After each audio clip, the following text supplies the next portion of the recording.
Coming to you from Blue Crew Studio in Temecula, California, it's the Whiskey Throttle Show, taking you inside the lives and careers of the legends and leaders of action sports. Today's guest is brought to you by Yamaha. Yamaha is the industry leader in 2- and 4-wheel fun and performance. Motocross, off-road, adventure, side-by-side, Yamaha sets the standard. Yamaha revs your heart. The Whiskey Throttle Show is presented by Motorsport.com. It doesn't matter if you like to pull a throttle cable on a dirt bike, street bike, side-by-side.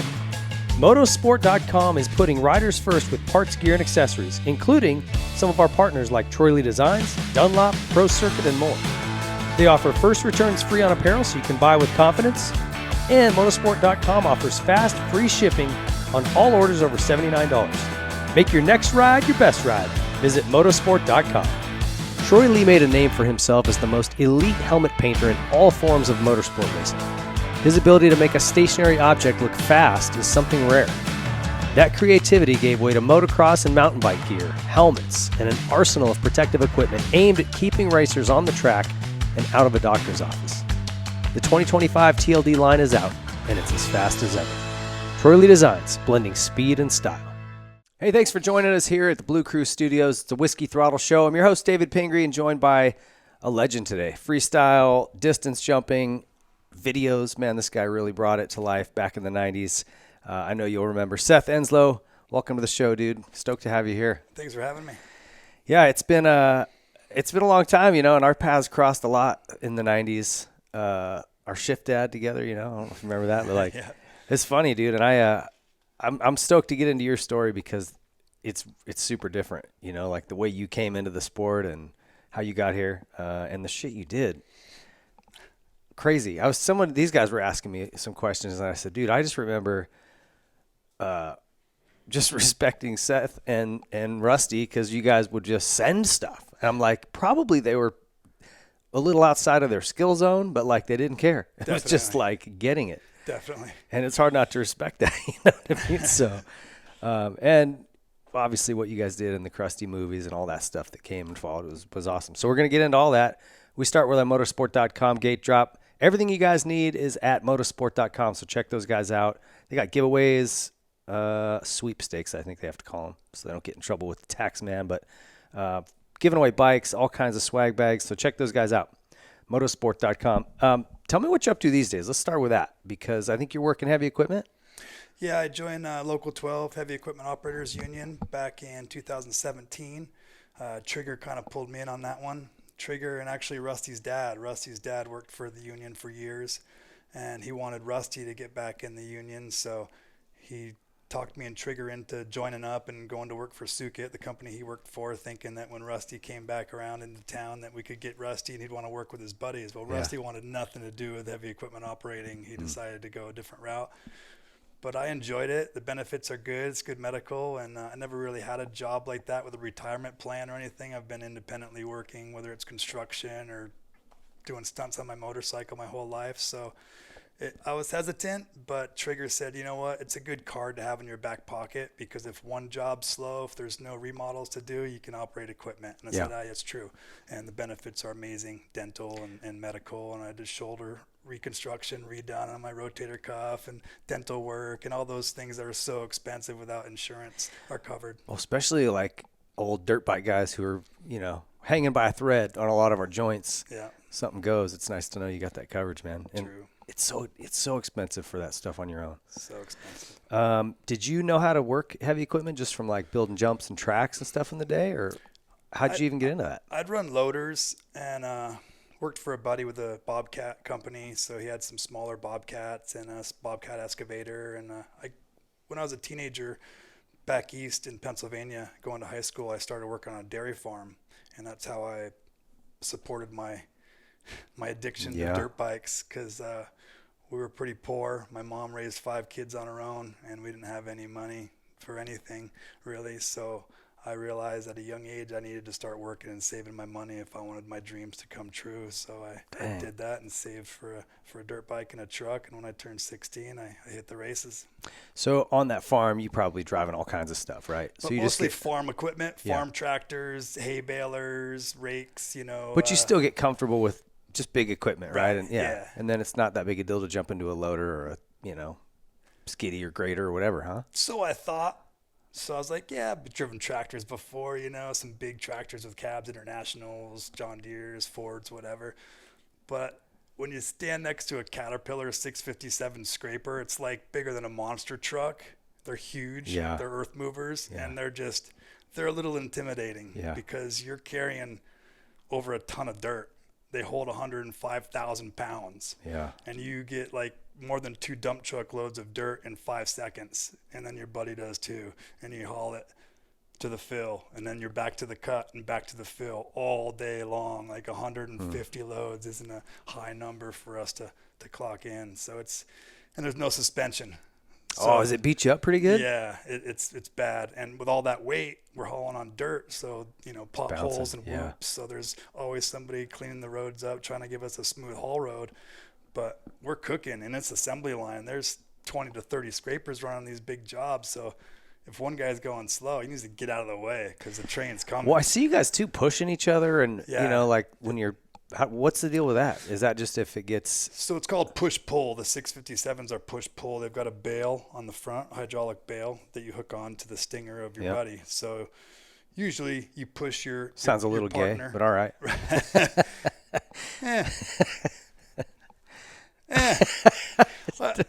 Never mind, leave it alone. I used to think about, riding a guy in the back of your Harley was gay until I was in Australia, and these huge tattooed bikers that lost their license from DUI, but they weren't going to miss a ride. So they would jump right on the back of their buddy's bike. They'd be wasted and just going for him like, all right, it's no longer gay to ride in the back of a Harley. Jump on. Changed your mind. Yeah.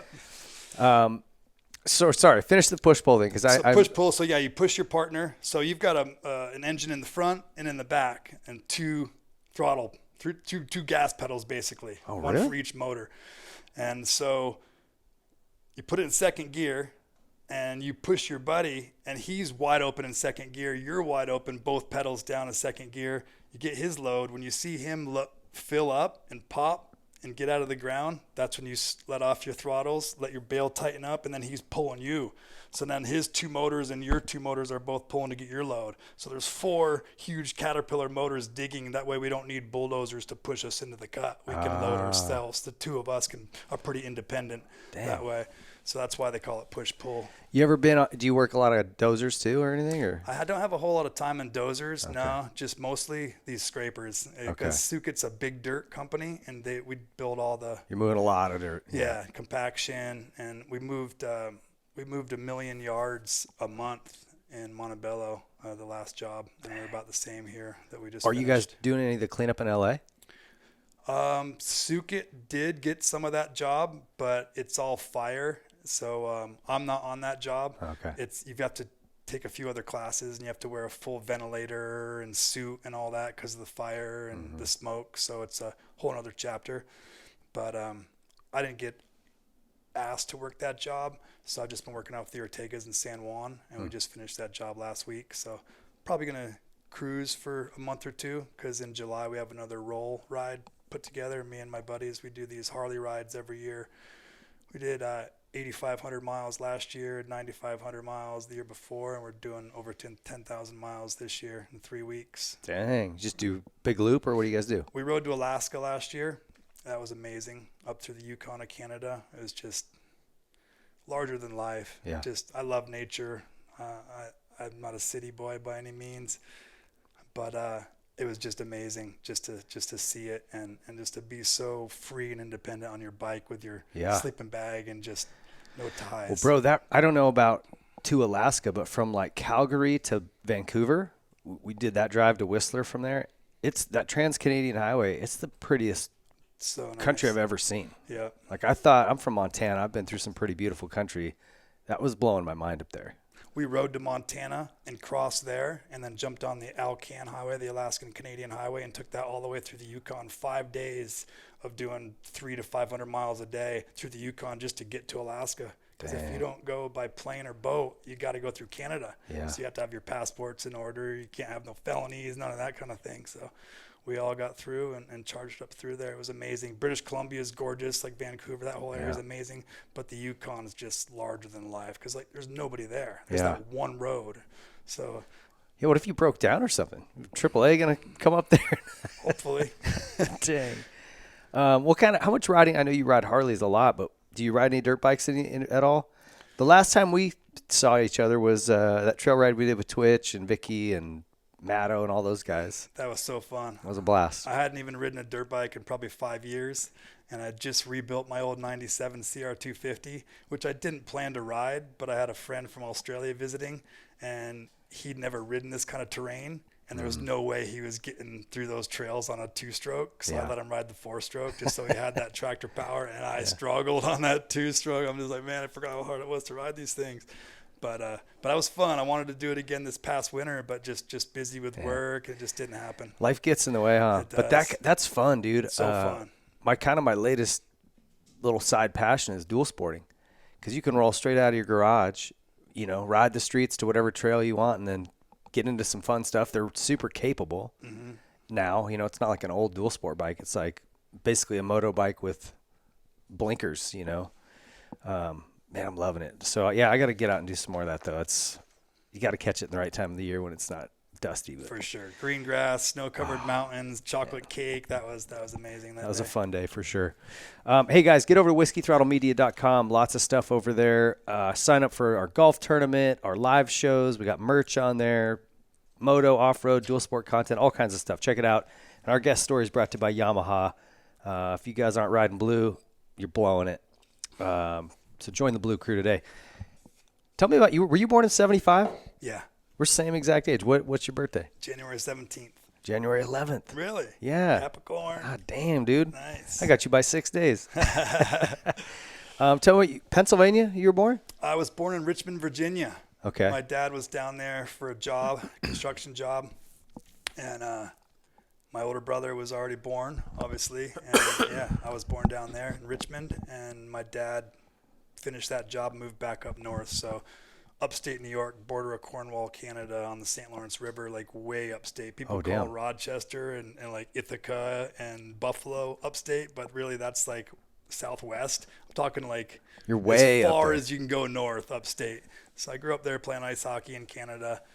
And then mom and dad got a divorce when I was about 12, and mom moved the 5 kids down over the border into Pennsylvania, about 20 minutes into the border, because the taxes, it was just cheaper for her to live in that state compared to New York, and she just wanted to get away from my dad, even though her parents and brothers and sisters and our whole family was up north still.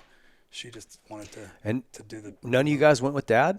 No. Yeah. Was he not a good influence for you guys, or what was the deal there? He was a drinker, and he just mom always took care of us. He just wasn't really ever in the picture. We didn't see him much. When I was really young, I saw him more. He taught me how to skate and play hockey. That was his thing. But then, as we got older, we just rarely saw the guy ever. And me and my older brother were only 12 when they split up. So I had a sister and 2 younger brothers that were real young. And me and my older brother were kind of the men of the house growing up. So. That's pretty gnarly, huh? You guys had to become dad to your siblings. Yeah, we were pretty competitive, and we thought we were pretty tough. So we didn't think much of it. Yeah. But the damage was done, the promises that dad made when we were young, and it just hurt that he didn't want to be a part of our life, Yeah, I'm sure. I think. My folks split up when I was 10, and I had to make the decision. My parents put it on me, like, hey, do you want to go with mom and stay here in Montana or move to Arizona with your dad? And my dad's like, well, hey, you come with me, we'll race all year round. So I'm just like, yeah, that sounds great. I'm going to do this. But, like, you don't think about what that did to mom. You know what I mean? Yeah. And my sister, she stayed with my mom, so I think she's got some issues from dad leaving, right? Like, that's part of divorce, dude. It sucks. Yeah. Well, they say daddy's girl, mama's boy, and a lot of times it is true. That seems like the boy is tighter with mom in a lot of ways, and the girl's kind of tighter with dad, and then girls that don't have a dad end up with daddy issues because they didn't have that figure in their life. So, Merle Haggard has an old song, and it takes 2, raising a child is a job for two. Totally, dude. It's made for two. So it's obviously tough if you only have one. Yeah, and I mean, half of our country, we wonder why we got so many damn issues. Right. Like half of every marriage ends in divorce. So it's like, sad. there's a lot of us working those issues out, you Right. know. What were you into as a kid? So a little bit of hockey, you said, but when you were younger, like what were you doing? You weren't riding bikes at that point, right? No motorcycles. Yeah. Dreamed about having a motorcycle, but we were just BMX, you know, building jumps like every other kid did. Yeah. Plywood and cinder blocks and jumping the neighbor kids. And I love doing stunts and jumping and tucking and rolling. So we were always climbing trees. You knew we could climb higher, jumping off the roofs of sheds or barns, or just, you know, just doing what kids do, mobbing around on our big wheels when we were real young. And then it was BMXs. And then, like I said, I had to start working at a young age. I think I was 12 when I took my first job on a farm, baling hay, painting the barn, things like that. Like I was 12. Yeah. Yeah, that's when we moved to Pennsylvania, and I said, well, I can't get a job downtown, a real small town, and all that was downtown was like a gas station and McDonald's, and you had to be 16 to work at any of those places. We were 5 miles away, so it would have been a big bike ride, plus Pennsylvania's real hilly in that area, so I wasn't feeling that. And I got a job on a farm and started making money, so I was able to buy a four-wheeler. My first ride was a Honda 110 three-wheeler. I bought for $125 at a lawn sale, a yard sale up the street, up the dirt road that we lived on. So me and my brother shared that, and then he started working on a farm a little bit before me. So he ended up getting a Quad Sport 230 Suzuki, and he smoked me, and I bought his half of the 110 off him. So I thought I was all cool with my own three-wheeler. So of course he's like, hey, let's just see what this three-wheeler's got. Let's hook bumpers together and just go for a little tug of war. So I'm like, all right, let's do it. You know, never turn down a call out from your brother. Yeah, of course not. So we hook on, and I'm going through the gears. I'm just spinning my tires, and I look back, and he's just sitting back there smiling with the front brake on. I'm like, oh no, here we go. And I was facing the house, and he was facing the trails. We had 75 acres of pine trees with a trail that went around it. Finally, he just let the front brake off and started banging gears, and he was towing me backwards with my wheels still spinning forwards. Oh no. And he started picking up speed, and I realized that this is not going to happen, and it jackknifed and threw me off, and then he just kept going, and my three-wheeler was just getting like towed down the trail, just like bending the bars and everything, and I was so mad. I was just trying to flip his four-wheeler over, but he was still sitting on it, and I was just like, ah. But so that's kind of how we were growing up, and then it was a big goal to me to outdo him. Yeah. So I saved up for the Quad Racer 250 two-stroke, and that thing had 6 speeds. That thing hauled, so I smoked him. The 234 stroke Quad Sport had nothing on it. Should have done a rematch on the old tug war. He wouldn't though. Yeah, he wouldn't. So of course not. He ruined your bike. Yeah. That's funny, man. So where you guys are pretty competitive. Are you still close? Yeah. He's he lives in Kentucky. He joined the Army and was a Green Beret Special Forces Airborne Division right after high school. So he went that route, and I said, well, I'm not ready to join the service yet. That's kind of last-ditch effort. I'm going to chase my dream to be a stuntman first. So that's when I decided to make the move to California. What about your other siblings? Are they all back east as well? Yeah, my sister lives in Mississippi. Youngest brother is way up north where we grew up there by Messina. And then there's one other brother. So there's 2 younger ones, then the sister's in the middle, and then 2 older ones, and he lives in Philadelphia. So, yeah. Dang, you're all over. Philly, Mississippi, Kentucky, and my mom's still in Pennsylvania. So to go see everybody, what you got to do a tour of the East Coast or what? Yeah, kind of. We did a little family reunion last year, and we got a Airbnb in the Poconos. Okay. I flew into New Jersey, rented a car, picked up my daughter in New York City. She was in between Queens and Brooklyn at the time. Scooped her up. My other brother from Philly drove over, and we all just rented that house and stayed there and caught up. So that was good. And then this year, we're going to ride Harleys first week of July to Tennessee, and then up through, and we're going to stop and see my mom because my grandma just started living with my mom, and she's 96. Oh, dang. So I want to Grandma's see my still grandma. alive, huh? Yeah. And her mom lived to be into her mid to late 90s as well. So my mom's side of the family has got some longevity in them. That's cool. So yeah, I want to see Grandma and see my mom. We're going to stop and say hello on the 4th of July as the plan this year, and then keep going up to Nova Scotia and then come all the way across the bottom of Canada. There's a highway that goes all the way with all kinds of cool parks and scenery. Is that the Trans-Canadian Highway? I don't know their road system very well. It might be. Yeah. Yeah, because it goes all the way across to Vancouver. Then we're going to cut into Washington and end up in Oregon for a bike show there. Bro, I'm telling you, from Calgary to Whistler, you're not going to believe it. And the pitches, some of these roads are so steep. It's crazy they let semis on them. We were in a big motorhome, and I'm like, we're all going to die. You're looking straight down, dude. It's wild. Wow. But anyway, that's great. Canada's a beautiful place for sure. Canada is just amazing. So who were kind of some of your big influences as a kid? You kind of, you alluded that you wanted to be a stuntman or kind of get into stunts. So like, was Evil a guy you looked at, or Super Dave Osborne? I don't know. Who are the people you looked up to as a kid? I was a little too young for Evil. I was born in 75, so I think Evil did his last jump in 75, so I kind of missed the whole Evel Knievel thing. But I did grow up on Dukes of Hazzard. Hell yeah. And The Fall Guy. Yeah. And Colt Seaver. Yeah, I loved the whole stunts. I loved real stunts. Marlboro Man, Harley Davidson, the Marlboro Man, and just, like movies with real stunts, jumping cars, doing real stunts, and it's saddening to watch movies these days with all these fake computer stunts and all that. It's not real. But yeah, the stuntman thing really, really grabbed me until I bought a motorcycle. And once I finally got my dirt bike, all I wanted to do was jump it.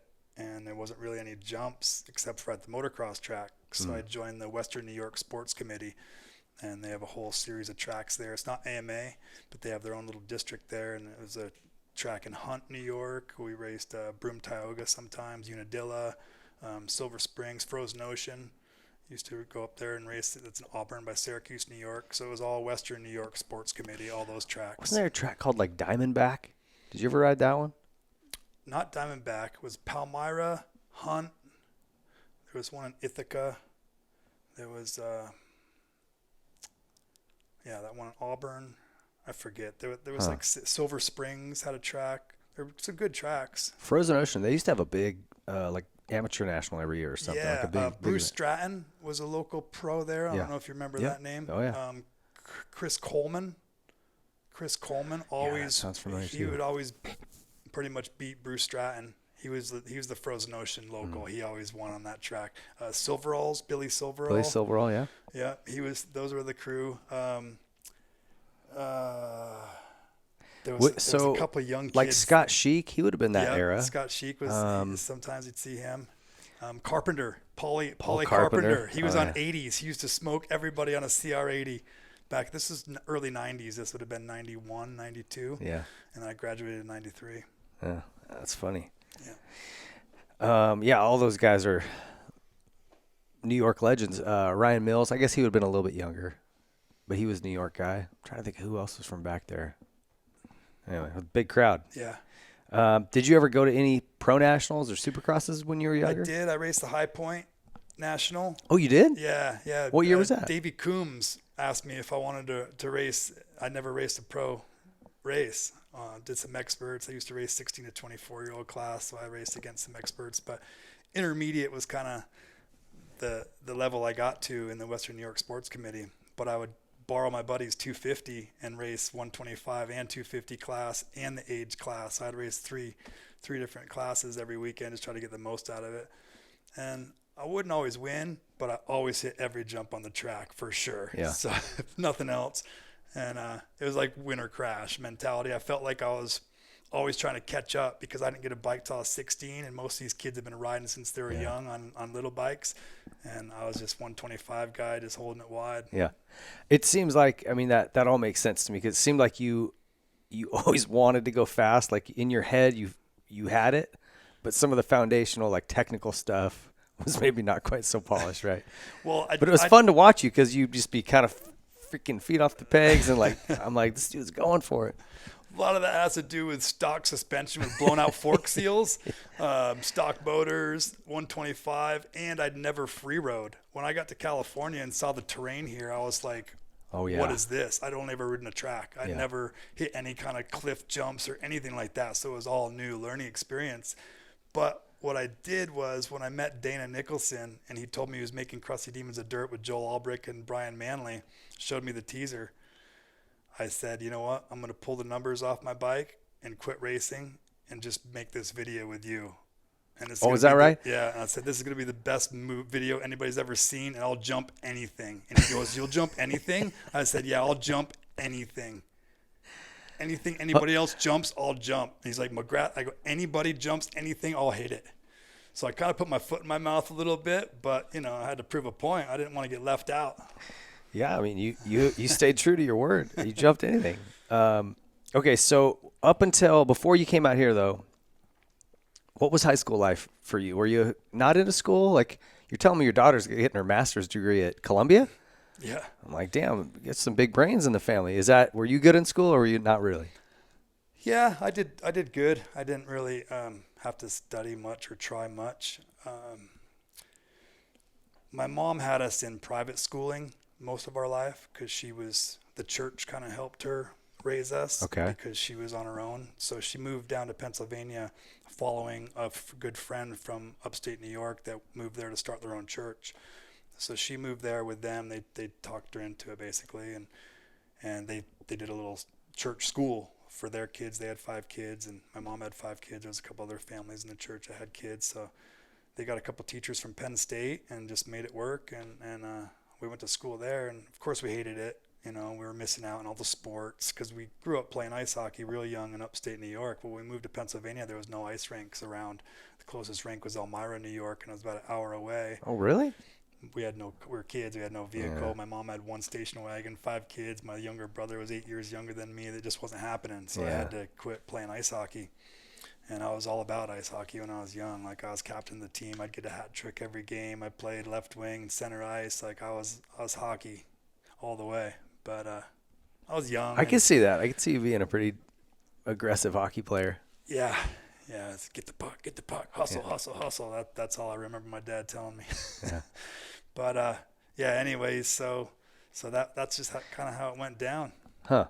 That's interesting, man. Like the push or the kind of the shift towards like homeschool, private school, charter school, it's pretty big. Like our school system sucks largely, you know, especially here, California. It's interesting to see. I wouldn't change anything for the world, of course. You know, the things that I learned, even about the Bible as a young child. And of course you rebel and you question things, and I want proof. I want evidence, you know. Miracles seem far-fetched. So many things seemed far-fetched. We're meant to believe all these things we're told in school. And, you know, when you're young, you feel like you're missing out in the public school system. But obviously, as you get older, you realize, wow, the public school system's bad, not good at all. They're just basically letting someone else raise your children. Totally. When you hand them over to the government, basically. Yeah.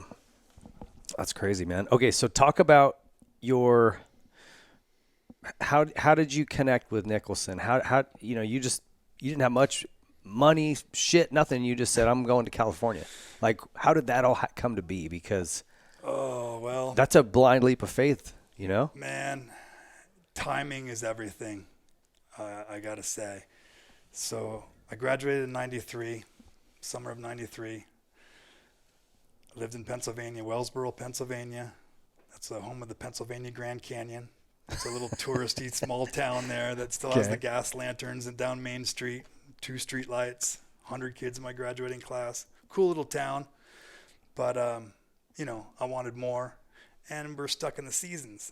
So all winter, you're looking at your dirt bike with snow on the ground. That's why I had a quad before I turned 16, because I could ride it all year long. I could ride it in the snow because that's how I would get to work. I would ride 10 miles to the barn that I worked at, the farm I worked at, from my house on dirt roads on my quad. Are you serious? 10 miles? Yeah, at least on just dirt roads. Like, we lived in the country. Like we were. That's cold though, dude. It was cold, man. Spread manure on the truck. We had an old Farmall M tractor with a metal seat, and I'd get a slab of hay. I'd have a parka, long johns, jeans with a parka wrapped underneath me, and I'd still feel that cold metal through the hay bale. Hell that yeah. slab of hay, like it was cold, man. Bone Below chilling. zero, bone chill. The windshield factor back east is just bone chilling. Yeah. It was brutal. But yeah, so that's part of the reason we got quads until we turned 16. As soon as I turned 16, bought a truck and a dirt bike and went to the races. Okay. So to get to the story of how I got to California was after high school, I wanted to get away from the snow and continue to ride, race the winter O's at least, something. So I talked about going to Florida. I talked about going to California a little bit. My grandma said, I have friends that have a trailer down in Florida in Zephyr Hills outside Tampa, close to Dade City. They'll let you stay there for free. Just turn the electric on and the water and whatever else you need and just pay for that and, keep the place clean. And you're welcome to use it for the winter to go down there and stay for 6 months. So I didn't know anybody down there. Had the keys to this place. Had my bike in the back of my truck, charged it, went down there, found a job, first stacked shelves in a grocery store, ended up working at a dairy farm, milking cows. Couldn't get away from it. Couldn't get away from it, but it was better money, and I just hated working. It was third shift at the grocery store.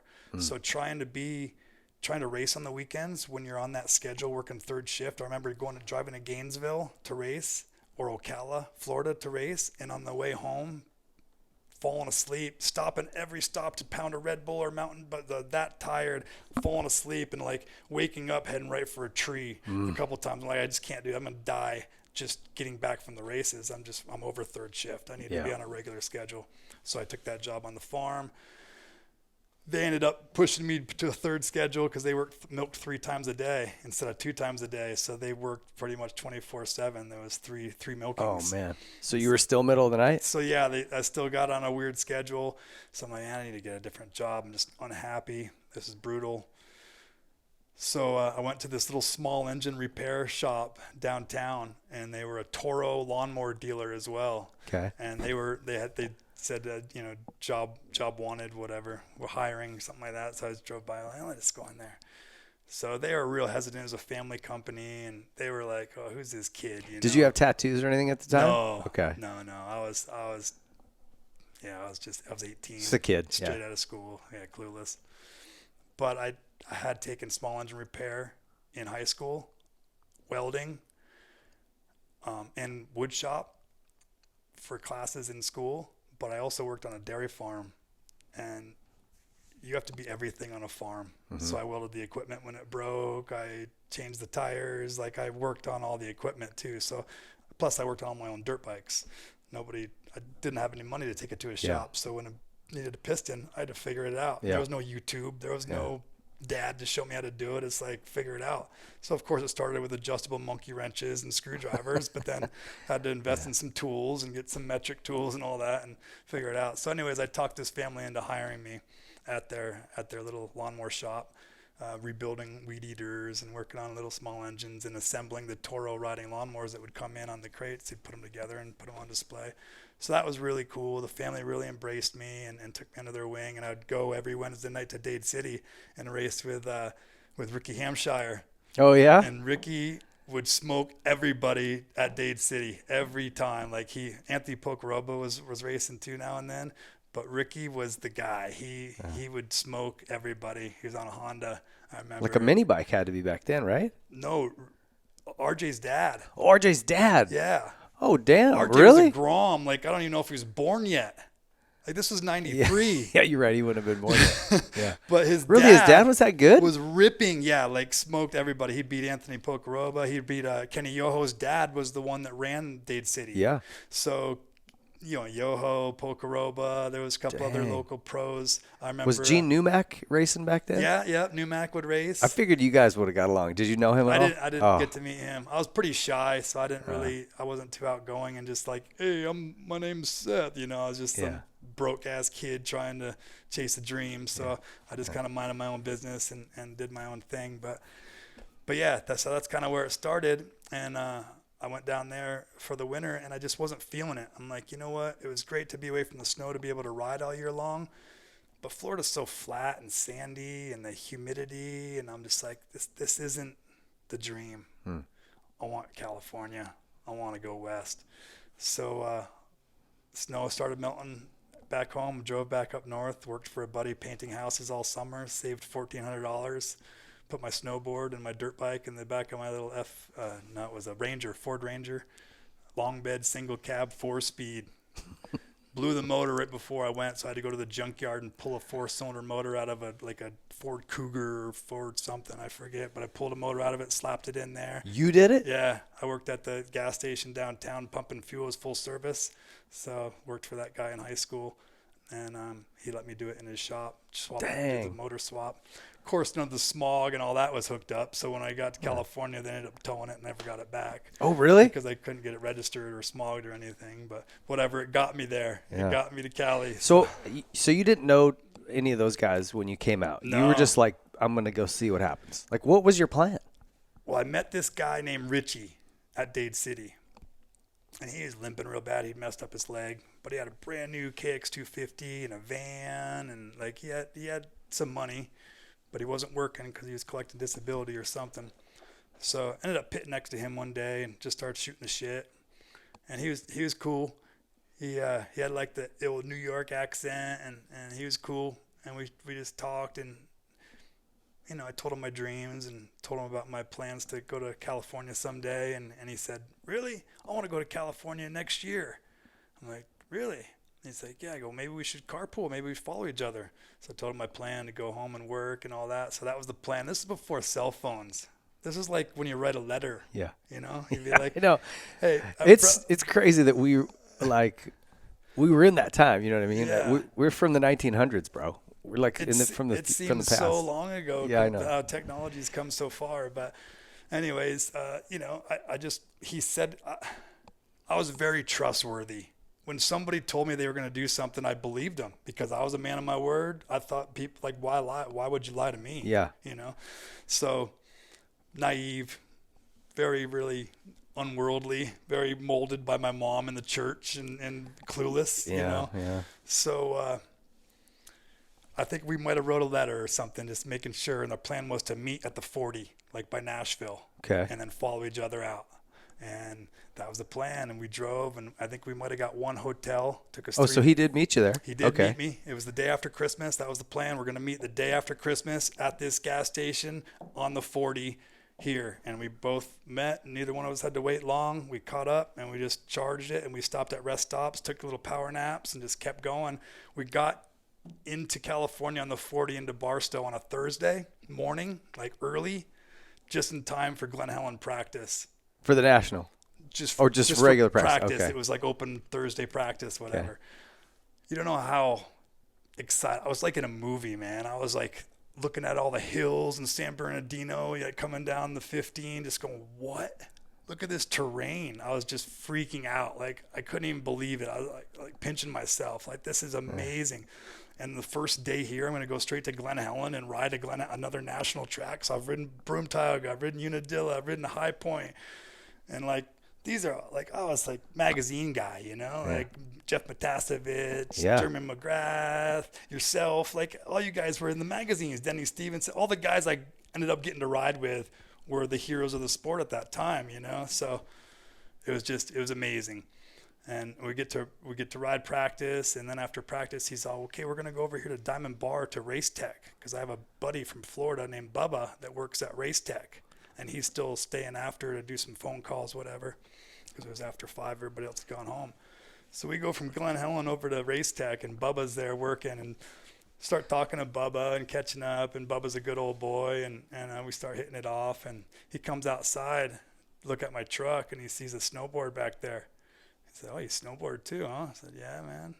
Snowboard and motocross, ready to go." And that's pretty much all I had. It was a bike, a couple of clothes, and the snowboard, and $1,400. And he's like, "Well, have you ever heard of Creatures of Habit? Snowboard videos?" So, well, yeah, man. Like, that's what we watch to get fired up before we go snowboarding. Yeah. Like, those are our jam. That's what we watched. Yeah. All the time. Yeah, I know about those guys in those videos. Well, I know those guys. They live in Huntington Beach. Dana Nicholson, Don Zabo, Damian Sanders. I'm like, you do not know those guys. He's like, I swear, I know those guys. I'll introduce you to them tomorrow. Come down to Huntington Beach. I was like, is this really happening? Like, no way. I didn't know Bubba worked at Race Tech. Yeah. Was he was like a tech? He worked on suspension, or what did he do? He was phones, Okay. phone sales and stuff like that. Huh. Yeah. I did not know that. Yeah. That back when they were in Diamond Bar. Okay, so around you 57. go down there and So meet these I guys. meet him and down there, and he brings me over to Dana's house. And I was just like, wow, that's crazy. And I told him that I'd seen the videos and stuff. And he just, asked me what my deal was, what my plan was. I said, well, I need to get a job or I'm not going to last long because I don't have much money. I'm living in a hotel that you rent by the week. I don't have any place to stay. What can we do? And he said, well, can you do drywall? And I hadn't really done much drywall, but I'd seen it maybe a little bit, hung a couple sheets, and I was like, yeah, I can do drywall. He said, what about metal stud framing? And that I'd never seen. I'd only done wood framing. So I said, I can learn. I'll learn quick. I'm a hard worker and a good learner. So talked my way into working with Dana, and it was perfect timing because his partner at the time was Paul Fernandez, who later was the guy that got towed in on his bicycle in Huntington Beach and tried to step up to the roof and cased it and fell down. Yeah. So that was Dana's partner doing metal stud framing and drywall. They'd split up. Paul went to work for some other company. Dana was doing his own thing. He'd gone on a couple snowboard trips, so he hadn't been working, but he needed to get back to work. Did he run a construction company, or he was just... He worked for a company. Okay. Piecework, so he'd get paid by the linear foot or by the board that he put up, so he could pay a helper. So he paid me like a $10 an hour or whatever the minimum wage hourly rate was, and he made piecework, so he'd make bank every day because we were hauling ass and getting shit done, knocking it out, and he'd make bank on the piecework, pay me a little bit. But anyways, I was stoked just to have a job. Didn't really have a truck. That didn't last long. The cops saw it in Huntington and towed it away because there was no registration. It wouldn't pass smog, so I kind of had to let that go. Didn't have any money to even think about dealing with it. So I said, you know what, when I can afford it, I'll get another vehicle someday. But living in Huntington Beach, skateboard and bicycle and surfboard, like that's all you need. And Dana had a truck. He'd scoop me up every morning. I lived 2 blocks from him. So where were we living? In a hotel down there? No, I moved in with Damian Sanders. Okay. So Dana's like, okay, well, you can't live in a hotel, so find a place to live. So I looked on, I don't even remember what it was called, like a Craigslist offer up type thing. Found somebody who was renting a room. A girl had inherited a house from her parents or whatever, and she was younger and had a room with a couple of roommates and just rented me a room off Golden West and Heil, the north part of Huntington there. So I lived there for a couple of months and drove down to work with Dana and wanted to get closer down into the hood where they lived on the numbered streets. And Damien had a room for rent that came up. So I moved in with Damian Sanders, and I wasn't even 21 yet.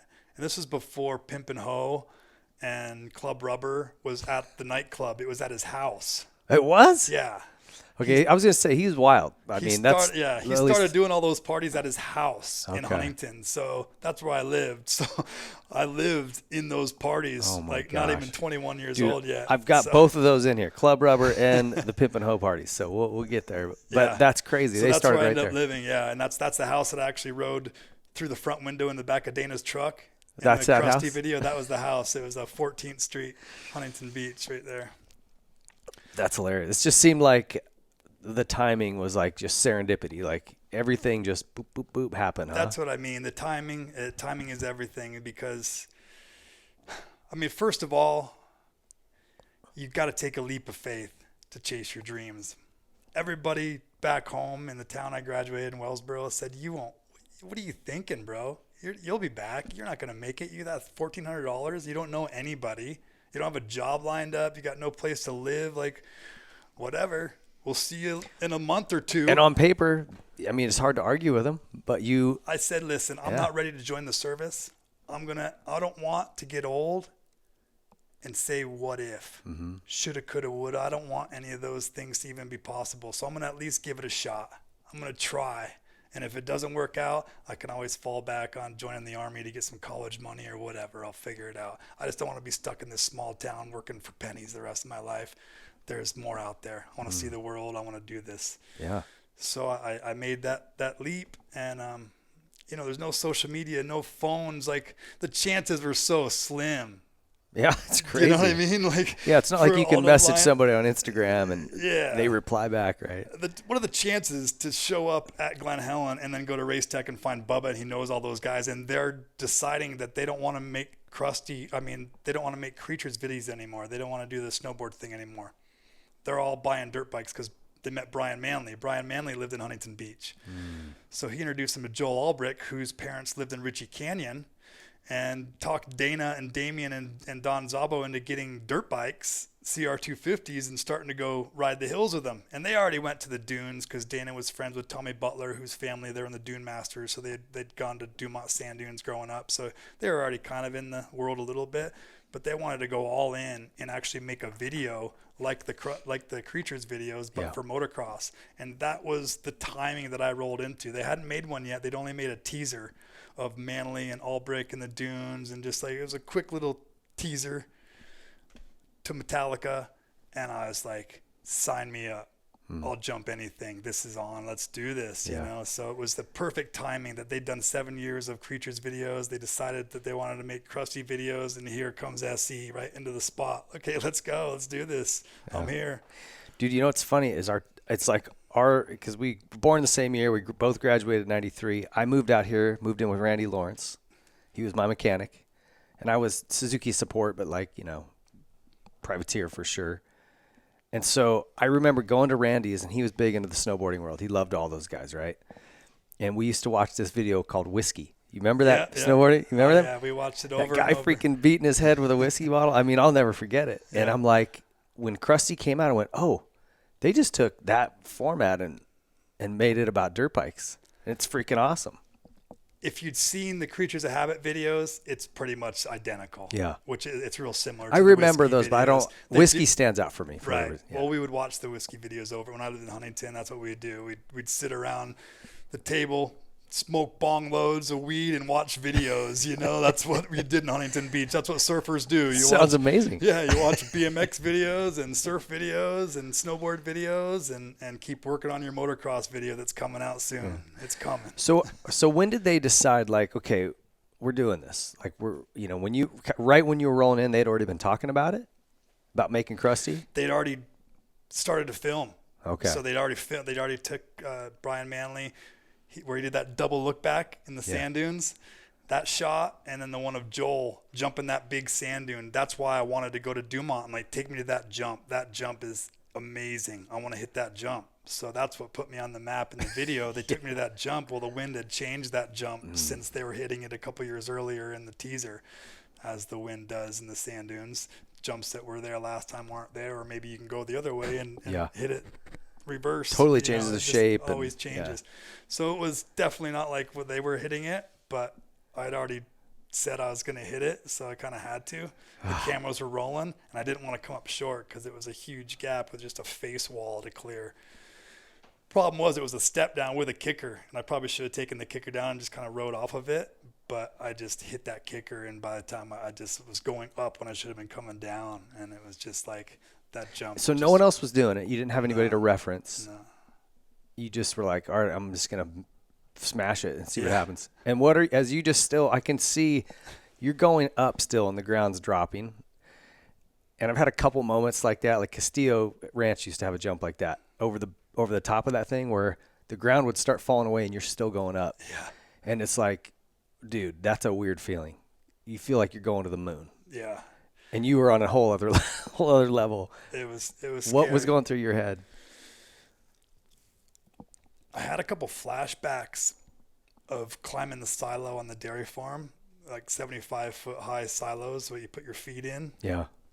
And looking down at the tractors and the cars, looking like little Matchbox toys from that high up. And that's what I thought. Like, I was that high. I was like 70 feet in the air. I was so high because I knew where I was going to land. Obviously, when you leave a jump, a takeoff, you pretty much know where you're going to land. If you're going short, long, or shots fired. Mm-hmm. It's too late. You left. You're done. Yeah. So here we go, along for the ride. So it was just like keeping the bike running and just like trying to land back wheel first on the gas and take as much forward momentum through it. Yeah. Try to pull me out of it. And luckily I was young and flexible, and I'd worked on a farm, drank a lot of cow's milk, and I didn't break in half. I pulled it. What did you break or hurt? Because you were laying there all bloodied, which was part of the funny, aspect of that video. Is you're laying in the sand, blood coming out of your nose or whatever, and they're like, "Hey man," right in your face with the camera. Right. Ask me what gear I'm in. Like, no questions. My lower back got so torqued because you could see in the video when I hit. Can't really see what happens, but it was stock handlebars. It wasn't even my bike. I borrowed it. I blew my 125 up when we got there right away, and then borrowed a guy that wasn't jumping's brand new RM 250. And he's like, "Don't break it." I'm like, "Yeah, no worries. I got you, bro." And me and Damien found a double that we were hitting fourth gear wide open, like 120 foot session in that. And of course you get confident when you start doing fourth gear jumps. And so I figured, okay, well, that's the same gap as the big jump up on the hill. I'll just hit it in fourth. Well, with the step down factor in there, was just way too fast. But yeah, just cocky confidence. Were you worried you broke your back at all? I wasn't, because I could move my toes. Like, I wasn't paralyzed, but it hurt so bad. Like, I didn't get up from the sand. They picked me up and put me in. There was somebody out there in a sand rail, and they took me back to Damien's van in the sand rail and laid me in the van. I passed out and I woke up, and I was at the hospital. And that's where Dana filmed that part of me saying I don't need to go to the doctor right now, because we were at the hospital. I was laying in the back of the van. I hadn't walked yet. And he said, "Come on, man, just go in there and see the doctor." Well, I'm broke. I've got no medical insurance. Right. I don't want a medical bill. I'm okay. I'm going to be okay. I just need to go home and sit this one out, and I'll be good. So he goes, "Well, at least get out of the van and show us that you can walk." And so I did. I kind of tiptoed around the parking lot, got back in there and fell asleep and got back to Huntington. That was on a Saturday morning. I went back to work doing drywall Monday morning. 2 days later, and I couldn't bend over at all to screw the drywall. I was good for about 3 screws, and that was it. And Dana was so frustrated with me. He's so mad. I'm like, "Bro, you can't be mad at me. We got the shot. Yeah. We got the shot. Just remember, we got the shot." But it was. And that one little clip sold Crusty Demons of Dirt, in my opinion. Yeah. Like, that was the thing everybody talked about, that jump. For sure. It was the highlight of the movie, and it was obviously the highlight for me. And I'm still a kid and still just in awe of everything that's happened. And the premiere is about to go down at the Galaxy Theater. And I think Damien had his first Pimp and Hoe party. The Club Rubber hadn't started yet, but I think he'd done a Pimp and Hoe there. That's why we decided to use that venue for the premiere. And I'd gone up to Malibu and sat in for a couple of the editing sessions with Dana and Johnny. And so I'd seen a little bit of the footage and, saw where they were going with it and the music and all that. But they didn't show me everything. And I'm sitting in there and of course, just freaking, just tingling, just watching this movie premiere. Like, I can't believe that this is happening, And then the screen goes black and my name comes up there written in red blood. And it's just a Seth on the whole screen. I'm like, what? I got my own segment? Like, I had no idea. They totally surprised me with that. They kept it a secret the whole time. They did. Yeah. And I saw that and I was like, no way. So it was just the biggest night of my life, I'd say, just for that, just like, wow, this is huge. And we just knew that it was going to go big worldwide. And it sold 100,000 copies real quick. And next thing you know, it was worldwide.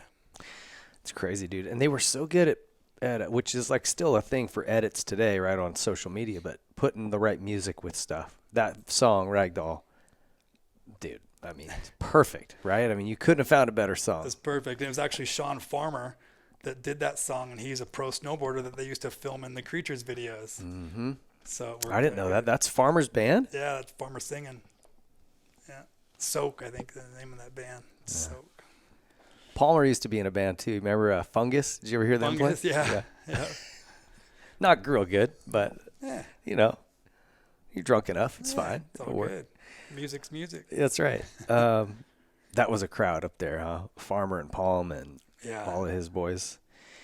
Okay, so tell me about the Pimp and Hoe parties. Let's start there. But then we'll get to Club Rubber. But This was a little out of my wheelhouse. I was a clean-cut boy from Scottsdale, Montana to Scottsdale. But my brother-in-law, Phil Lawrence, who you probably hung out with a good bit in that period of time. I don't know if you knew he's my brother-in-law. He married my wife's sister. Oh, really? Factory Phil. Oh, okay. So he would go to all these. And this was his, he had the big collar and shiny shirts or no shirt and big chains, and he was in. That was his vibe. And I used to just kind of live vicariously through him. Like, dude, tell me what was going on at that thing. And he'd show me pictures. I'm just like, tell me about these pimp and hoe parties. Because we got a glimpse of them in the videos and stuff. But I don't think people really, like kids today, I don't know if they would even believe the stuff that went down. It was pretty loose. It was a good time. The thing about Huntington Beach when I moved there was not a lot of people my age worked. Like, there's lots of surfers, lots of. Is it like old money, or what? How are they doing it? Oh, okay. Some pro athletes, some pro BMXers and skaters. So there's a lot of skateboarders we hung out with. A lot of the pro skaters that were hanging out because they got sponsors. They had a signature shoe with Vans or whatever. They were making some money, so they didn't have to work. And we worked the first couple of years. It wasn't until probably late Crusty 2 that I started making money and getting sponsors where I didn't have to do construction anymore. It took a few years for the money to come. Yeah. Even though it was such a big hit. So not a whole lot of people worked, and whether they had rich parents supporting them or what, it's just kind of that beach community, that surfer, just, hang out, watch the waves, ride your bike around, just like do whatever. So that's just kind of the way it was. So the other people that didn't work that lived down in Huntington Beach were strippers. So all the local strip clubs in Orange County, most of the girls that worked in them lived at the beach because that was the cool place to live. You live at the beach, you live in Huntington Beach. Yeah, then I go to Vegas and strip, or I go here and strip, and they got all this money. They drive nice flash cars. They look hot. They got fake tits. They're the hot chicks that you see at the beach and everything. Well, it's peanut butter and jelly. Yeah, they kind of just migrated and met the skaters and met Damien, and it just all happened. So that would be the crowd that would be at these parties, and they were fearless about dressing scantily clad. You know what I mean? Right. Like that was what they did for a living. Right. And they loved Halloween, and they're like, "What? We don't have to wait for Halloween. We can just be hoes at this party." so I can be a hoe all the time. Yeah, this is great. So that was the costume party, was the pimp and hoe. Guys dressed up as pimps with the gold glasses and the big collars and kind of that 60s vibe, and then the girls just dressed like total sluts. Yeah. And so this, like the ones when you were living with Damien, were they officially, like, he called them pimp and hoe parties, or he just had a party and that's what it evolved into? Or did he say, "Hey, let's do a pimp and hoe party"? I think they named it before the party. Yeah, okay. Because they were also looking for cool footage for the Creatures of Habit videos. Yeah. Because some of that footage, Dana would always come up with skits like Saucer Man and like the 00 Zabo skit when Zabo was like James Bond, and they'd do skits like that through the videos. So they're always looking for content and just kind of show the world how we lived or how they lived in California. And it's crazy, dude. Those were fun. Okay, so how did that, and then that they started doing, like, throwing big ones, right? And they're probably money makers at that point. Well, outgrew Damien's house, and we did a couple of them there for the first year I lived there, and then he decided he had to get a nightclub to keep doing these and actually make some money out of them, make a living. And it's funny because Damien still makes a living making sets for big parties, and he does like Boots in the Park. Oh, really? In Huntington, and he works for a couple of those restaurants and does like different entranceways and flower Oh, I didn't know that. Setups and archways, and just builds all kind of stuff. And that's what he started doing from partying days. He would build sets. He'd have to build those cages for the dancers to be in. And, Club Rubber got pretty big, and it was more than just a nightclub. It became a spectacle and a sideshow, and, so he really got right into it. And he always was good at building cool things for the skits and the props that Dana and him came up with for the Creatures videos. So he just went full into it, and that's what he still does to this day. That's crazy. So take us then into Club Rubber and how that thing got rolling. Because same thing. I was just hearing stories from guys that went to that stuff. I'm like, it's not my vibe, my crowd, but it looks fun, but it's just not me, right? So Pimpin' Ho was such a hit, and it just gained so much popularity, but that was only once a year. So Damien said, okay, well, I got the nightclub where I did Pimp and Hoe, and they're cool, and they're asking me to do more. They want me to bring more heads into their venue and sell drinks and all that.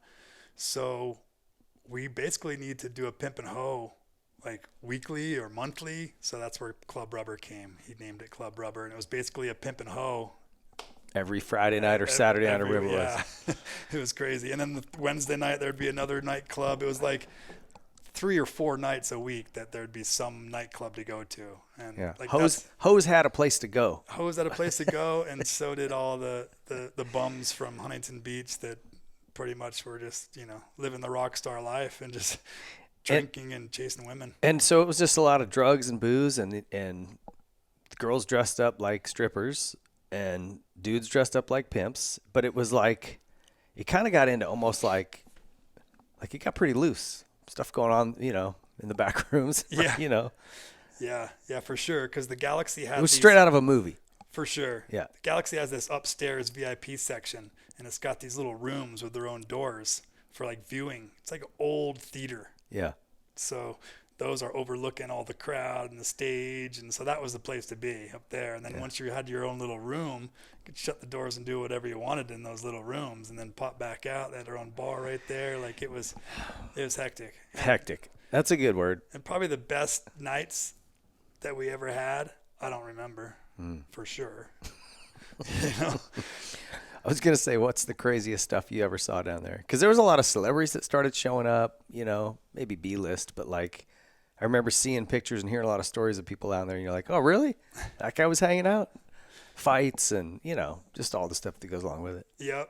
It all happened for sure. Was there a particular story or night that stands out? Oh, not really. It all blends together. It does. It was just a whirlwind, man. It so much happened where it's like, how you kind of chase something that was good, chasing the dragon, they call it, whatever. You're chasing what's good, and it's like it got to where we couldn't find what we were looking for because we'd already had everything. We'd already seen it all. It's hard to top what had already happened. Yeah. So they're just kind of like, really? We're going to go out? It kind of got over it, Yeah. It's just like we'd already been there, done that. But okay, so take me into part 2, because kind of your next famous jump was when you landed on those bikes. Was that at Glamis also?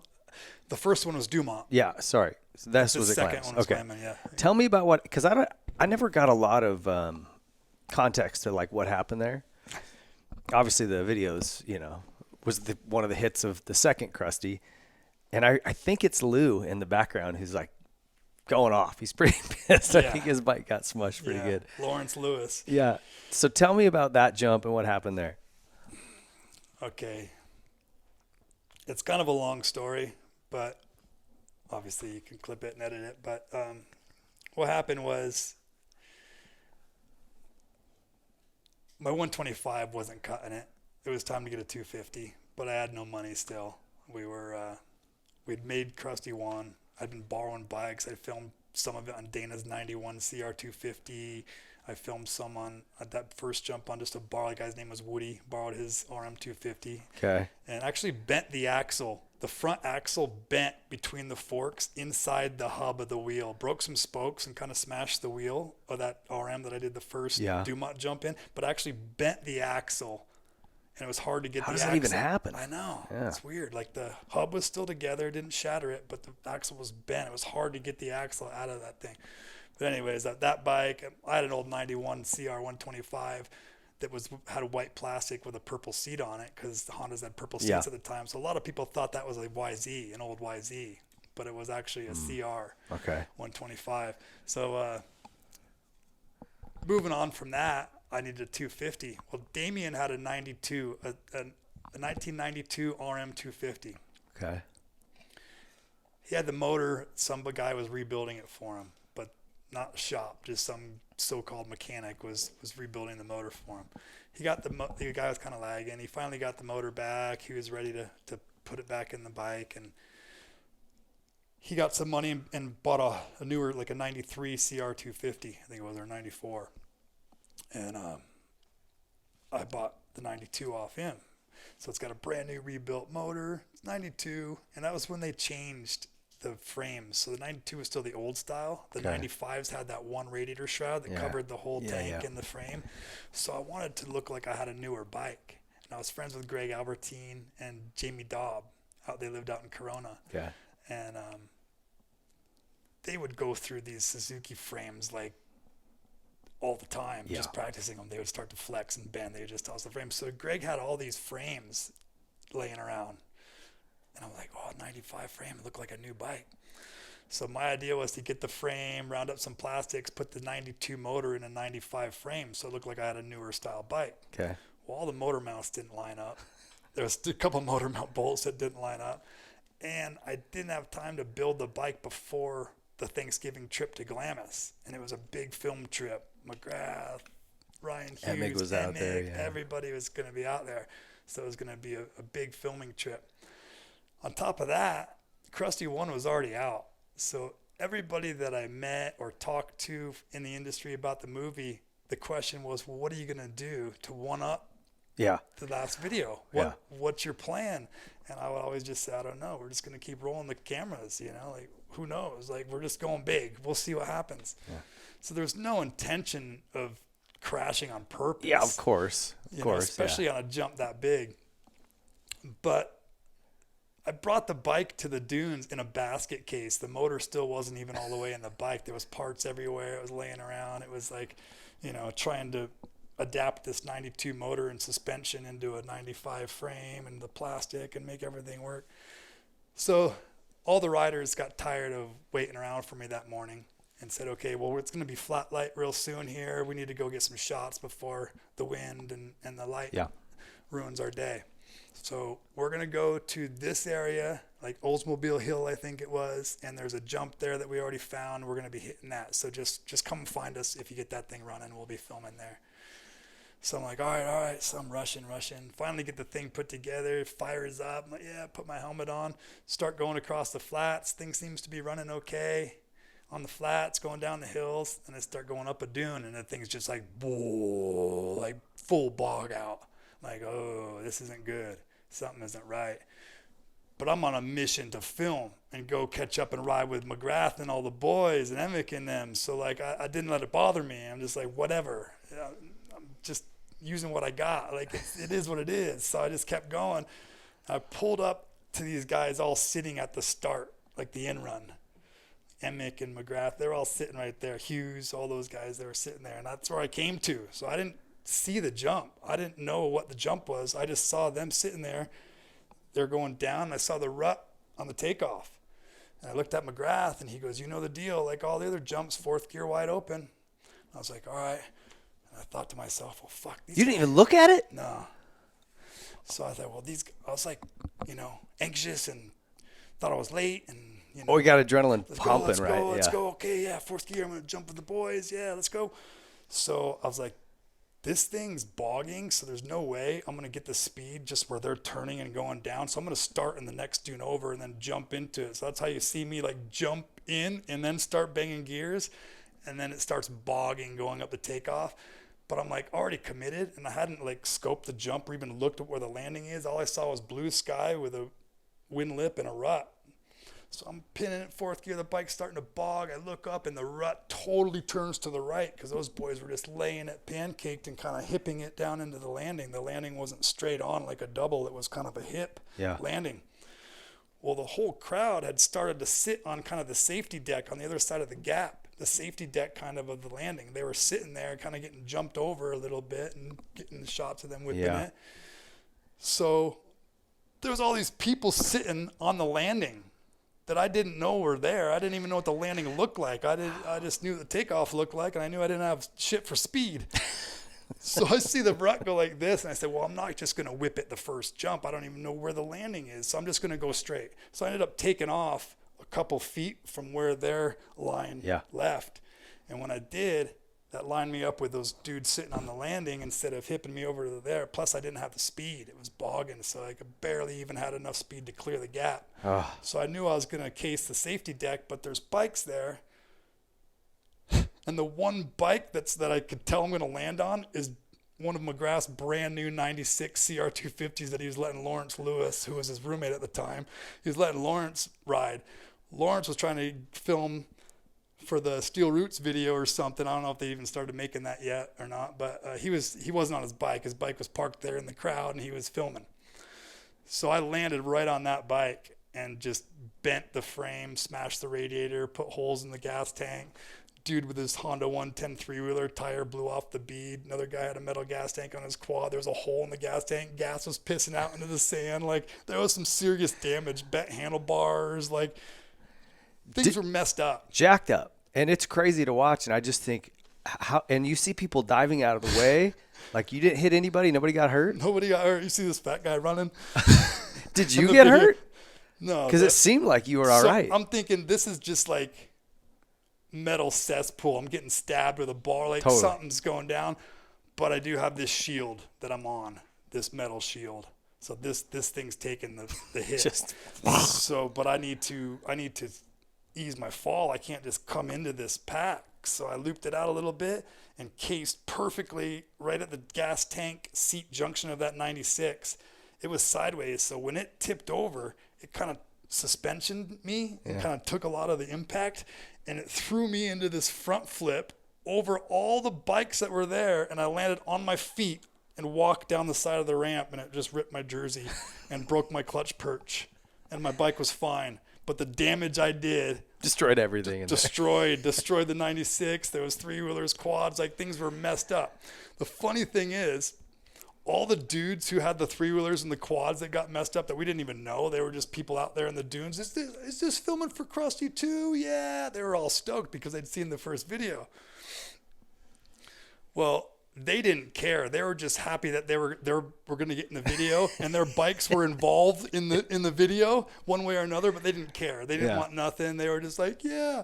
The people that were crying and whining were the factory riders that get free bikes and get paid to ride those free bikes.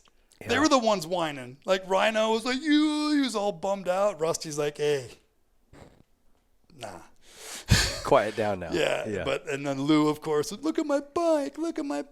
Yeah. And he started talking shit on me. Lou did. Karma got him because he went back out there a year or two later to hit that same jump, and he crashed and ruined his hand. I don't remember if you remember his hand being like pinned, and like he came up short, and like he was like both hands in casts on that same jump. He tried to get redemption on it because he didn't jump it that day. Yeah. And he messed himself up, so he came and apologized to me. Did he? Yeah. I mean, you can hear him in that background of that video, just ranting and raving. Yeah. He's pissed. I mean, I get it. His bike's screwed up, but it wasn't really probably his bike. It was McGrath's bike. Yeah. So the way it went down, to finish the story out, was, as far as the bikes go, that bike was pretty much totaled. Well, the motor and everything was fine. Yours? No, mine was sweet. I broke the clutch perch. I didn't even dent the frame. Like, I seriously had a little rip in my jersey, and the clutch perch was broke. So I had to ride back to camp without a clutch. That's it. Yeah. So the 96 I landed on was pretty trash.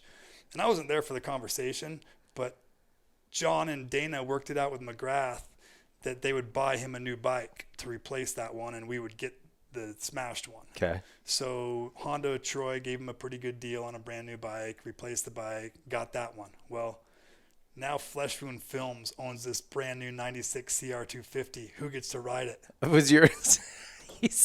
So you scored on the whole deal. Brand new bike out of the deal. We just got sponsored by FMF for the video, and little Donnie was a Grom. Yeah. So we'd give Big Donnie snowboards and gear and stuff we got for free from our sponsors in that world to him for his boy, and then he'd give us like pipes and suspension. That was before RG3. So Rob and Graham worked at FMF and did their suspension department, and it was top notch. Like, it was legit. Yeah, those are two of the best suspension guys around. Right. Yeah. So I got them to do Supercross suspension on this bike because it was bone stock when I landed on it. It wasn't really what needed to be McGrath's replaced? bike. Like tank, subframe, frame, radiator. Oh, frame too. The frame was missing. So we found a black tank because the 96s were white. Yeah. They had black radiator shrouds, but we found a black plastic tank. I forget who even made it.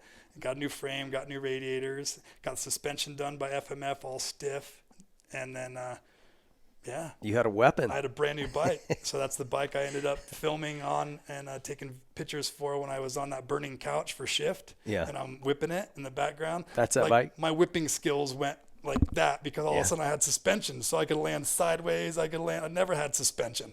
So all of a sudden my riding level just went so much higher just because I actually had a tool for the job, you know, like a decent bike with suspension and a good motor. So like I advanced quickly after I got that bike. Yeah, it makes a huge difference, man. I mean, if your bike's bogging or the jetting's not right or suspension's soft and you're scared of landing in the wrong place, it's like, it's a limiting for sure factor, right? I wanted to ask, when we were talking about you guys going out to Retchie or some of these places, particularly Retchie Canyon at the time, but Beaumont too a little bit. If you've never been out there, it's like Disneyland for moto guys, because we all parked at Joel's back in the day, and he knew that place like back of his hand. And so he'd be like, all right, let's go. And we'd go off in a group and find jumps and trails and the Trail of Death. You remember that thing? Yeah. I mean, some really cool, iconic stuff out there. Trail of No Return. Or was it the Kamikaze? I think there's a shot of you doing that, huh? Trail of Death we always did, but there was one that Damien named the Trail of No Return, which like there was no real way where to go. Like if you made it across it, you had to come back because they're like, and it was pretty impossible to come back. So he named it the Trail of No Return. But so many times, like Pine Man, the local kneeboarder bro from the beach, had a camera, and we brought him out there, and he wasn't a motocrosser really, so he would find a way to find us after we went across the Trail of Death. He would find the long way, the safe way to take the fire roads and get down to the next filming spot. But yeah, the Swanson Hill. Dana named it, the big hill that he dropped in. Yeah. And then Kamikaze that Joel had dialed. He had that jump wired. People don't, I mean. It was vert. It was vert, but you'd hit it at an angle. And so when you hit it, it would pop you left about 10 feet. Yeah. And if you weren't ready for it, I mean, there was a lot of guys that beat her because you were just drifting to the left. Yeah. I remember seeing Mike Healy hit it, and it started drifting, and he was like, hanging off the bike, trying not to get spit off the thing. But yeah, it was a good jump, but it'd been hit by a lot of people. Yeah. So, and it was more to the left. Well, the line coming down Swanson Hill was straight, and it was more vertical, and nobody had ever hit that line.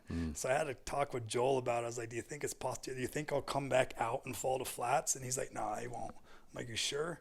He goes, I don't think that'll happen. He's like, you'll get up to the top, but I don't know. He's like, maybe hit it in third gear on the gas to climb it.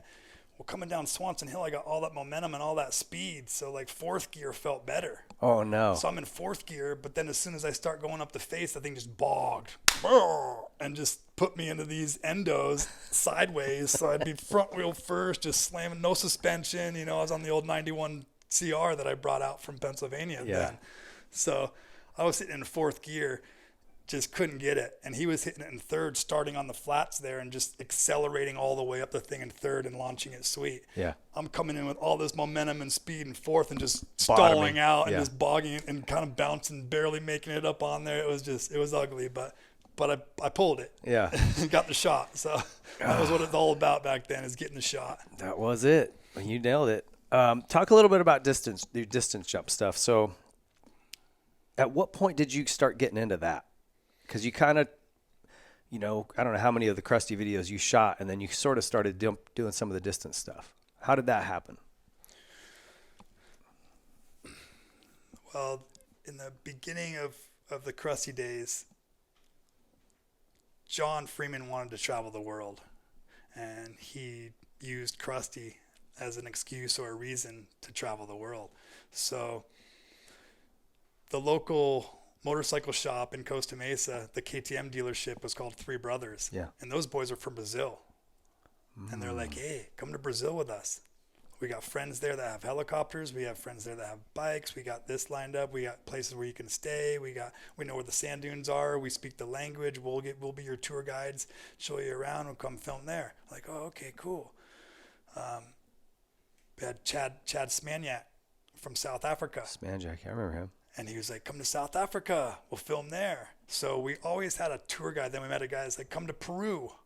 I lived in Peru. I know everybody there. I speak the language. I know where the dunes are. I know where all the spots are. So luckily we always had a tour guide that was familiar with the area, could speak the language, knew the riding spots, and we would either round up bikes somehow there or tear apart bikes and bring them. In Brazil, we tore our bikes apart. That's where the 96 ended up.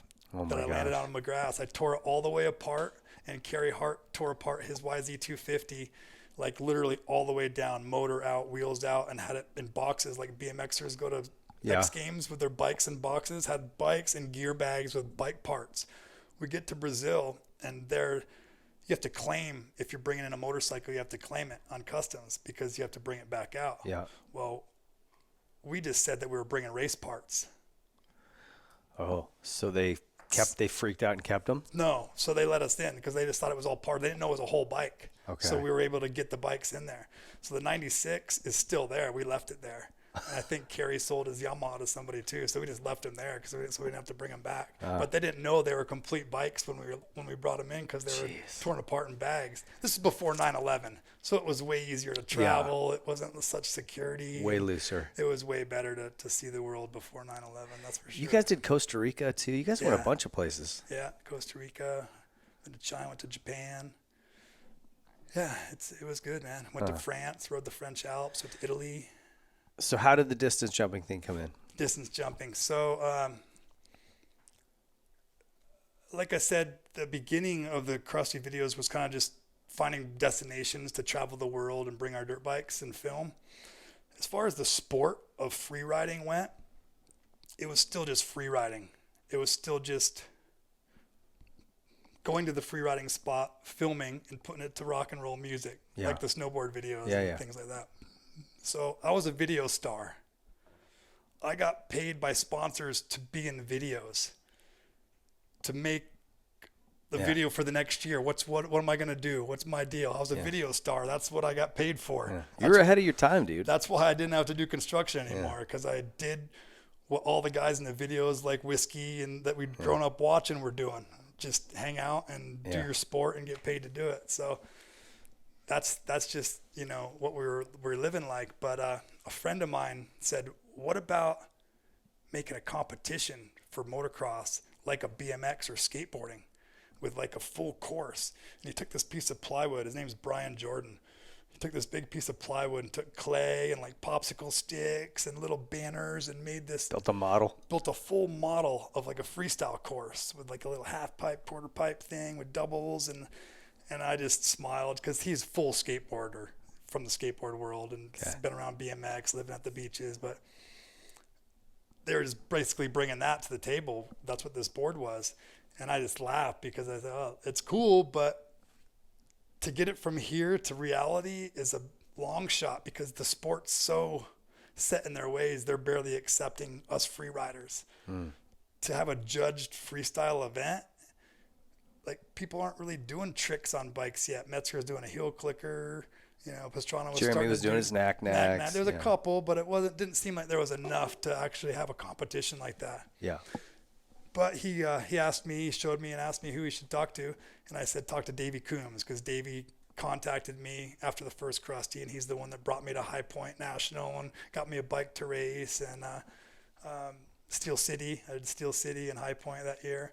And it was right after we came back from South Africa, and I had a death flu. Like I was so sick, like weak joints, weak at the knees, like I was dead to the world. So didn't end up doing too good at the races, but it was cool to at least get to race. Get to experience it. National. So anyways, I turned him on to Davey Coombs, and then Davey, got the buzz talking and sent him here, talk to this guy, talk to that guy. And next thing you know, I think it was 1998 or 99, we did the first freestyle event up in Vegas. Yeah. And then they did one at the Costa Mesa Speedway, and then it just started turning into something. And the next games took it in as a sport. So that's when I decided, you know what? I got to where I am alone. I wasn't judged. I didn't compete. Yeah. I didn't race my way here. I'm here because of what I did. Just me. Yeah. So I don't want to just be one of the contenders that's getting judged by this panel of judges for doing tricks. And tricks are for kids anyway. I'm going big. Yeah, well, free riding, which was what Crusty really was, was definitely, it's a different path than freestyle, right? And like what Axel's doing now. That's free riding to me. I really dig that because it's using natural terrain or man-made crap, but doing it your own way, like your own deal. There's no judging. It's just you're doing cool shit. Yeah. Where freestyle, to me, I don't like anything that's judged. I don't know. Even surf contests, I'm like, how are you going to say this guy's the winner? He's the only guy that had a good wave in his set, or, you just like this maneuver versus this one. I just hate judge stuff. That's why I like racing. Gate drops, checkered flag drops. Yeah. First guy there. Every man for himself. Yeah. Yeah. So I know what agree. you're saying. I agree. Agree there. I didn't want to be judged. Didn't want to just be one of the crew, having to get good results to get sponsors and things. I just wanted to kind of keep my own road that I had already paved and just stay on my own road and do my own thing. So that's when that was right around the time that Robbie Knievel was doing his jumps on Fox, like building to building up in Vegas, and he was supposed to jump the canyon jump and all that. It was just before that. And I thought, well, how come Robbie Knievel's never gone for the world distance record? Like, he's doing these jumps, but they're little 100-foot jumps. Like, it's a big deal. We jump bigger than that in the sand dunes. Why isn't he going for this distance record that Doug Danger has held since 1991? Oh, was that who held it at the time? Yeah, 1991, Doug Danger jumped 251 feet on a CR 500, and Robbie never tried to break that distance record. Because it's far as shit, dude. Yeah, That's why. It's big. And I go, Robbie, what are you doing, bro? Like, your jumps that you're doing for TV, whatever, it's cool. Like, ride the coattails, do your thing, it's like, that's cool that you got that opportunity. I'd love to steal your job from you, but obviously that's not going to happen. I considered it. I almost went, and when he kept bitching out and not jumping that canyon because of wind, I almost loaded my bike and just went and hit it and had my buddy bring the camera and just send that thing. That would have been amazing. I was that close. I was like, this guy keeps bitching out. If he bitches out one more time, I'm just going to go poach his jump.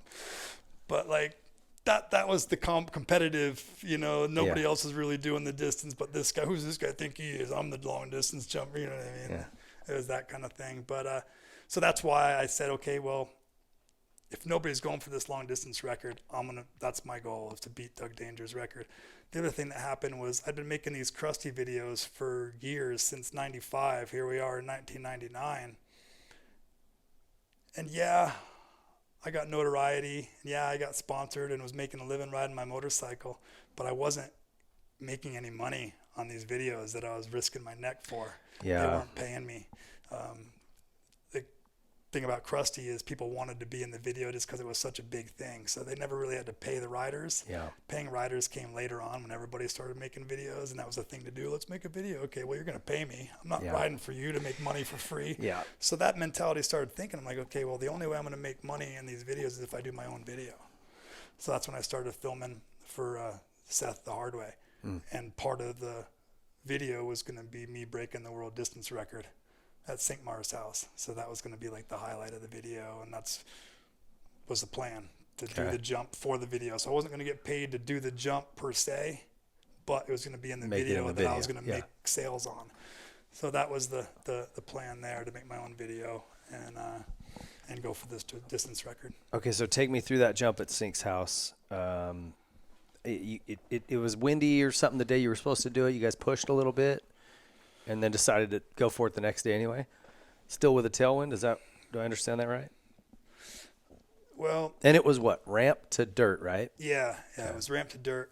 So working up to the St. Mars jump, I wanted to chase the long distance jumping thing. So forget how I met him, but I met Johnny Airtime, and he was an old stunt jumper that had jumped through the years, and he'd done some really cool stunts. And he had a takeoff ramp, a distance ramp that he wasn't using. And he said, I'll rent you this ramp if you want to do some distance jumps with it and start getting used to jumping distance.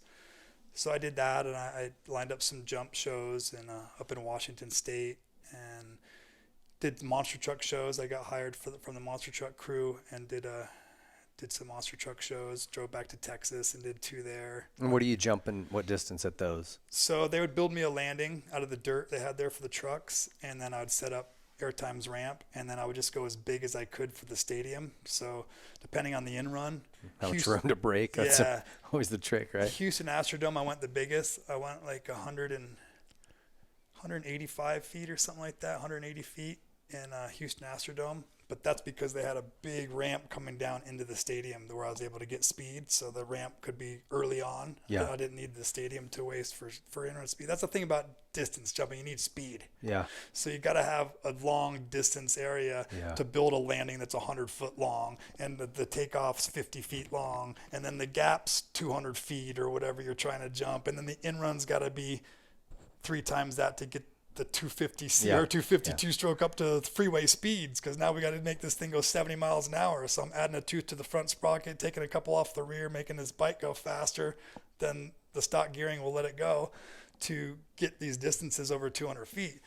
So I'm figuring all that out, working my way up. I always starting at like 80 to 100 feet, and I would just work back in 20-foot increments or whatever. And then as it got close and sketchy for the in-run, then maybe go to 10-foot increments, 5-foot increments, and just try to get the most out of it. But once you build your landing, hoping there's enough room to stop, the landing's not moving because it's a pile of dirt. Yeah, so that's your limiting factor, right? Yeah, Can you stop? You kind of got to figure out how much speed you're going to have, how much room you need to stop, where you're going to put the landing, and then you can just keep moving the takeoff back until you can't get any more speed. And you were still doing it all on a 250, huh? Like you hadn't gone to a 500? No, it was still a two-stroke. Okay. That was before everybody was on 4-stroke still. But a lot of guys were sticking 500 two-stroke motors into different chassis, right? So that's what I ended up using at St. Mars House. I hit up Service Honda, and they built me a 99 CR250 framed 500. Gotcha. And that was the bike I used at St. Mars. I also built a bigger takeoff ramp. So Johnny Airtimes was a 3-sectioned. So there's 3 16-foot sections that hook together, and each section had their own set of legs. So you'd fold out the legs, put them together. It was about 10 feet high on the end and 48 feet long. So I built one that was 15 feet high, 4 sections, 15 feet high and 64 feet long. So it was just a way bigger takeoff ramp. Well, I'd never hit a ramp that big. I don't think anybody had. Thing was massive. Yeah. So we didn't really realize how big of a landing a takeoff like that would need. But using Airtime's ramp, if it was 10 feet at the end, I'd always try to make my landings 12 or 13 feet high. So I'd have more target, more tranny. Yeah. And hopefully have a little safety deck and whatever. So I knew the landing I needed for the takeoff ramp, but we just didn't have the dirt. And it was December 22nd. 3 days before Christmas, and it's go time. We got the helicopters, we got all the cameras there. It's a big production. We've had a guy there with a front end loader building this landing in front of St. Mars' parents' house on their road, like on their dirt road they lived on. We blocked the whole road off, built this massive pile of dirt. Well, as we go bigger, the dirt gets wider. So it's spilling into their front fence, like pushing in on their front fence to their front yard. It's taking up the whole road. People are driving out in the field to get to their houses that are down the street. It's a full deal. So now it's like, we got to hurry up and do this type thing. So we start at a comfortable gap, and I worked my way up to about 220 feet. And what were you going for, 250? 251 was what I was trying to beat. So I got up to about a little over 200 feet. I think we got to 220, and the winds picked up. Heavy crosswind, and we said, okay, we'll come back in the morning and pick up where we left off. Well, you say a lot of things when they've already happened, what we should have done, but we had moved the ramp back. After I jumped it a few times, we moved the ramp back like 20 feet. The winds picked up. I didn't move the ramp back to where I jumped it. I left it at that new gap. We got there in the morning, and it was really windy, but it was a tailwind instead of a crosswind. So I figured, whatever, it'll just make me go farther. I'm not worried, I'll still jump. Well, I should have taken the time, but now Christmas is 2 days away. The wind's only going to get stronger. It's morning. Usually wind doesn't pick up till 1 in the afternoon. It's already windy. Let's just do this. Like, what was I, 24 years old? Your mentality when you're 24 years old compared to when you're older is different. So haste makes waste, and I rushed it, and I probably shouldn't have, but whatever. I went for it at the gap that I hadn't hit yet, and just kind of figured I needed to be going 72 miles an hour. So I got the speed, and I think we had a radar gun, or I might have had a speedometer mounted on the bike. But I mean, it was early days of this distance jumping, figuring out speeds and trying to build charts and rough calculations. Yeah. So not jumping a jump I'd already jumped, having it be bigger. Of course, you always give it a little more. So I probably gave it a little more than I needed to. The landing right now is looking real small because at that distance, you're coming in with so much speed. Landings go by quick. Mm-hmm. You're going fast. So that landing needed to be a lot bigger. It was a step down. I was a 15 feet high takeoff to like a 12 foot high landing and just didn't have the tranny. I was landing down towards the bottom of the landing the day before, landing pretty hard. But whatever. I was just working with what I had and just dealing with it. And so I went for it. And the tailwind on the ground was pretty strong. But once I got up over the telephone pole, 60 feet in the air, it felt like a hand pushing me. Like it was so strong. Like the wind was just like I was like a kite. So on top of having too much speed, not having a big enough landing ramp, that wind was just pushing me. So you could see in the video, my foot, I'm like trying to kick weight down to get me back to the earth. You know, I'm just going like, I see your foot. Down. I thought you were trying to maybe open up like a sail. That would just weight kick in, just like get me to ground. Because like I said earlier, shot fired. Once you're in the air, you're just along for the ride. So I'm like, you're a passenger. How can I get to the ground? So I'm like, okay, get your foot on the peg. This is going to be a hard landing. What sucks is the fact that I got hurt pretty bad. Could have been way worse. 2 years later, I went for a big jump again and got hurt pretty bad again, broke my femur. And both times, the bike failed. That's what hurt me. Oh, yeah? And it wasn't stock Honda parts that failed. It was aftermarket parts. So 6 months before St. Mars was Vegas, June of 99.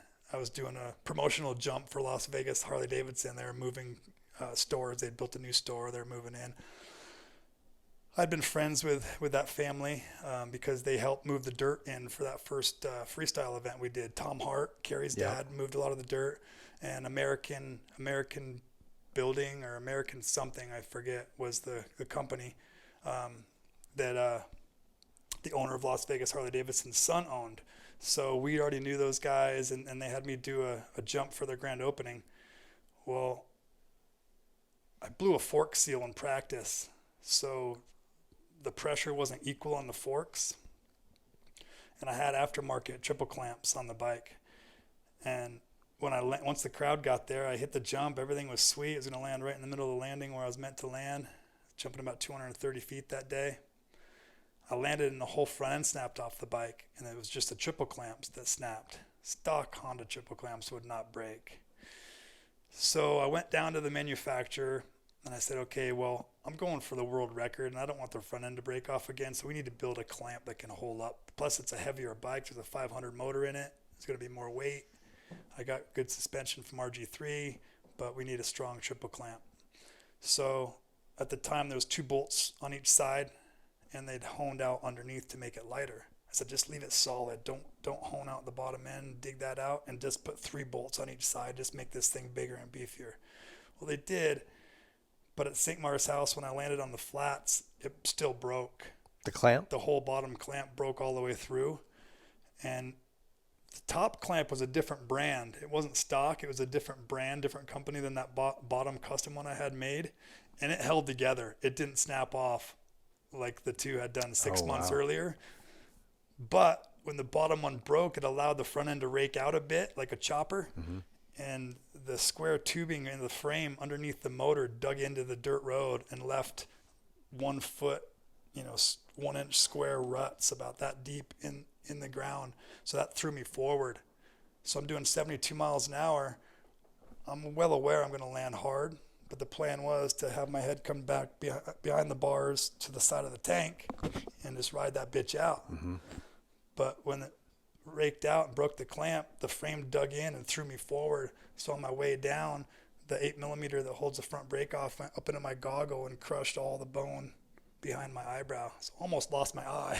Is that right? Yeah, and so that's what happened on that jump. I crushed all the bone there. And when that happened, my natural instinct was to like kind of put my hands towards my face because it just blew my face apart. I was going to ask you, it looked like, and I thought with the injuries, it would have knocked you out. You were conscious though? Yeah, I was conscious. I mean, maybe a little knocked out, but by the time everybody got to me, I remember it all. So like, it wasn't like a big knockout time, if any. Dang. But when it happened, I put my hands up. I took my hands off the bar and put them up like that because I just like, it was just such a blast to the face. You know, it's just like I just got punched by Goliath. So I'm like, whoa. And then when I fell off the bike, I landed straight to my shoulder and broke my collarbone. So I had a jump to do 4 weeks later for this monster truck tour that I'd signed up for. And if I missed one of the jumps, the whole contract was canceled. I had to do them all to get paid for any of them. Oh my gosh. I couldn't just do a couple. So I'm like, oh, I got to ride. That's in a month in Texas, but there's a jump in San Diego before that. So luckily, the monster truck guys let me pay Ronnie Feist. I actually gave him one of my Harleys. I traded him a Harley for him to do the jumps for me. So I was there. I brought the ramp, made sure it was all set up, made sure it was all good to go. And Feist did the jump for me at the San Diego monster truck show. And I think he even came with us to Texas and did the first one, the Houston. No, he didn't do Houston. He did San Antonio. And then he flew home, and then we did Houston because I jumped the Houston Astrodome. That was my first jump back, and it was exactly 4 weeks from St. Mars crash. My collarbone wasn't healed yet. I could still feel it floating. Dude, never mind your collarbone. What about your face that was crushed? It was all numb. They cut me ear to ear to fix the problem, and they cut all the nerves. So they pulled my face down, took out the crushed bone, put some titanium and like screws and whatever, and built it up because I had a dent in my head. Like, when I breathed, you could see the skin coming in and out behind my eyebrow. And of course, I'm anti-doctors, get me out of the hospital, like, let's go. Christmas is tomorrow, like, get me out of here. They're like, well, we stitched up your face that you smashed, but the bone's all crushed. And in order to fix the bone, we need to cut you ear to ear and pull your face down to get into it. And I'm like, no, you're not doing that. I'm out of here. Later. And there was a mirror on the way out, and I looked at myself in the mirror. I looked like the Elephant Man. Like, my face was like, there was a big indentation when I breathed, because that's your frontal sinus canal. So when I breathed, the skin had new stitches in it from the gash that I put in there. Stitches was just like puffing out and in, and I'm like, my eyes half swollen. You know what? Shut. Hey, about that surgery. Yeah, I'm like, let's just have a chat. Let's talk about that a little bit. So he goes, well, it's fairly common surgery. Actually, girls do this when they get a facelift, but they take a double blade. When they cut the strip out of the top, it removes some skin. So when they staple it back together, it takes the wrinkles out of their forehead and raises their eyebrows. I'm like, chicks are doing this surgery just to look good? Sign me up, bro. Like, come on. No chick's going to outdo me. But chicks doing this? I'm not scared. Let's do this. Can't be outdone by a girl. Yeah, I remember, I think Etnies or somebody did an ad of your staples. It was stapled, right? Yeah. Yeah, and it's 55 staples. It's gnarly. Yeah, and you don't, like, looking at it, you don't see anything, at least from this angle. I don't know. No, it healed up pretty good, actually. Yeah. Like, I've seen guys that had the same surgery, and it's all, like, keloided and bumped up, but it's pretty. Oh, you can't even tell. I don't see it. A little bit on the side there, but dang, it's pretty good. They did a good job. Healed up pretty good. But, yeah, just, I said that what we got to do what we got to do, and I had insurance at the time, so they stapled me up, and it cut so many nerves that putting a helmet on was no big deal. I could have put a helmet on like a couple days after the surgery, even with the staples. Is it still numb? No, it grew back slowly, but I was bumping my head a lot for the first year or so because I didn't have that feeling, that bat sense of being close to something. You'd be like, whoa, there's that, okay. Oh, I'm bleeding again. And plus, I was shaving my head all the time then. I didn't have hair anymore, so I remember bumping my head a lot in the early days of that surgery. But the collarbone was the thing holding me back from riding, so luckily I downsided it perfect. I still felt the thing floating, but it worked out. I did the rest of the jumps and went up to Sturgis and did one there, and I was back into it. Savage. All right, so you came up short on another one and broke your leg. Which one was that? Because I remember the one in Vegas where the clamps broke, which was dirty. I don't know how fast you were going, but like that was dirty looking. Sinks was really dirty. I don't remember this one though. You came up short or something? So where was it and what was it? What were you trying to do? this was bike failure again. I'm blaming it on because I've always been a Honda man. When I was back in 1985, when I was a kid, I had Ricky Johnson and David Bailey 2-page pullouts from, I think David Bailey won the 86 500 Nationals, and there was a shot of him just flying through the air, and I was like, I was Honda man, and my buddy that kind of got me into it, he was Hondas, his dad was Honda, so we were just like, ride red. So I'm real confident that Honda makes the best clutch levers, brake levers. They've always been known as just having good, solid rims. The parts on their bikes are solid. They're just good bikes. Yeah. So I'm very confident that if I would have had a stock Honda triple clamp on the bike, stock Honda hubs, stock Honda spokes and rims, that some of these crashes wouldn't have happened. Because that crash at St. Mars that broke that custom triple clamp I had done, the wheels were fine. The wheels and spokes and hubs were fine. They're stock Honda.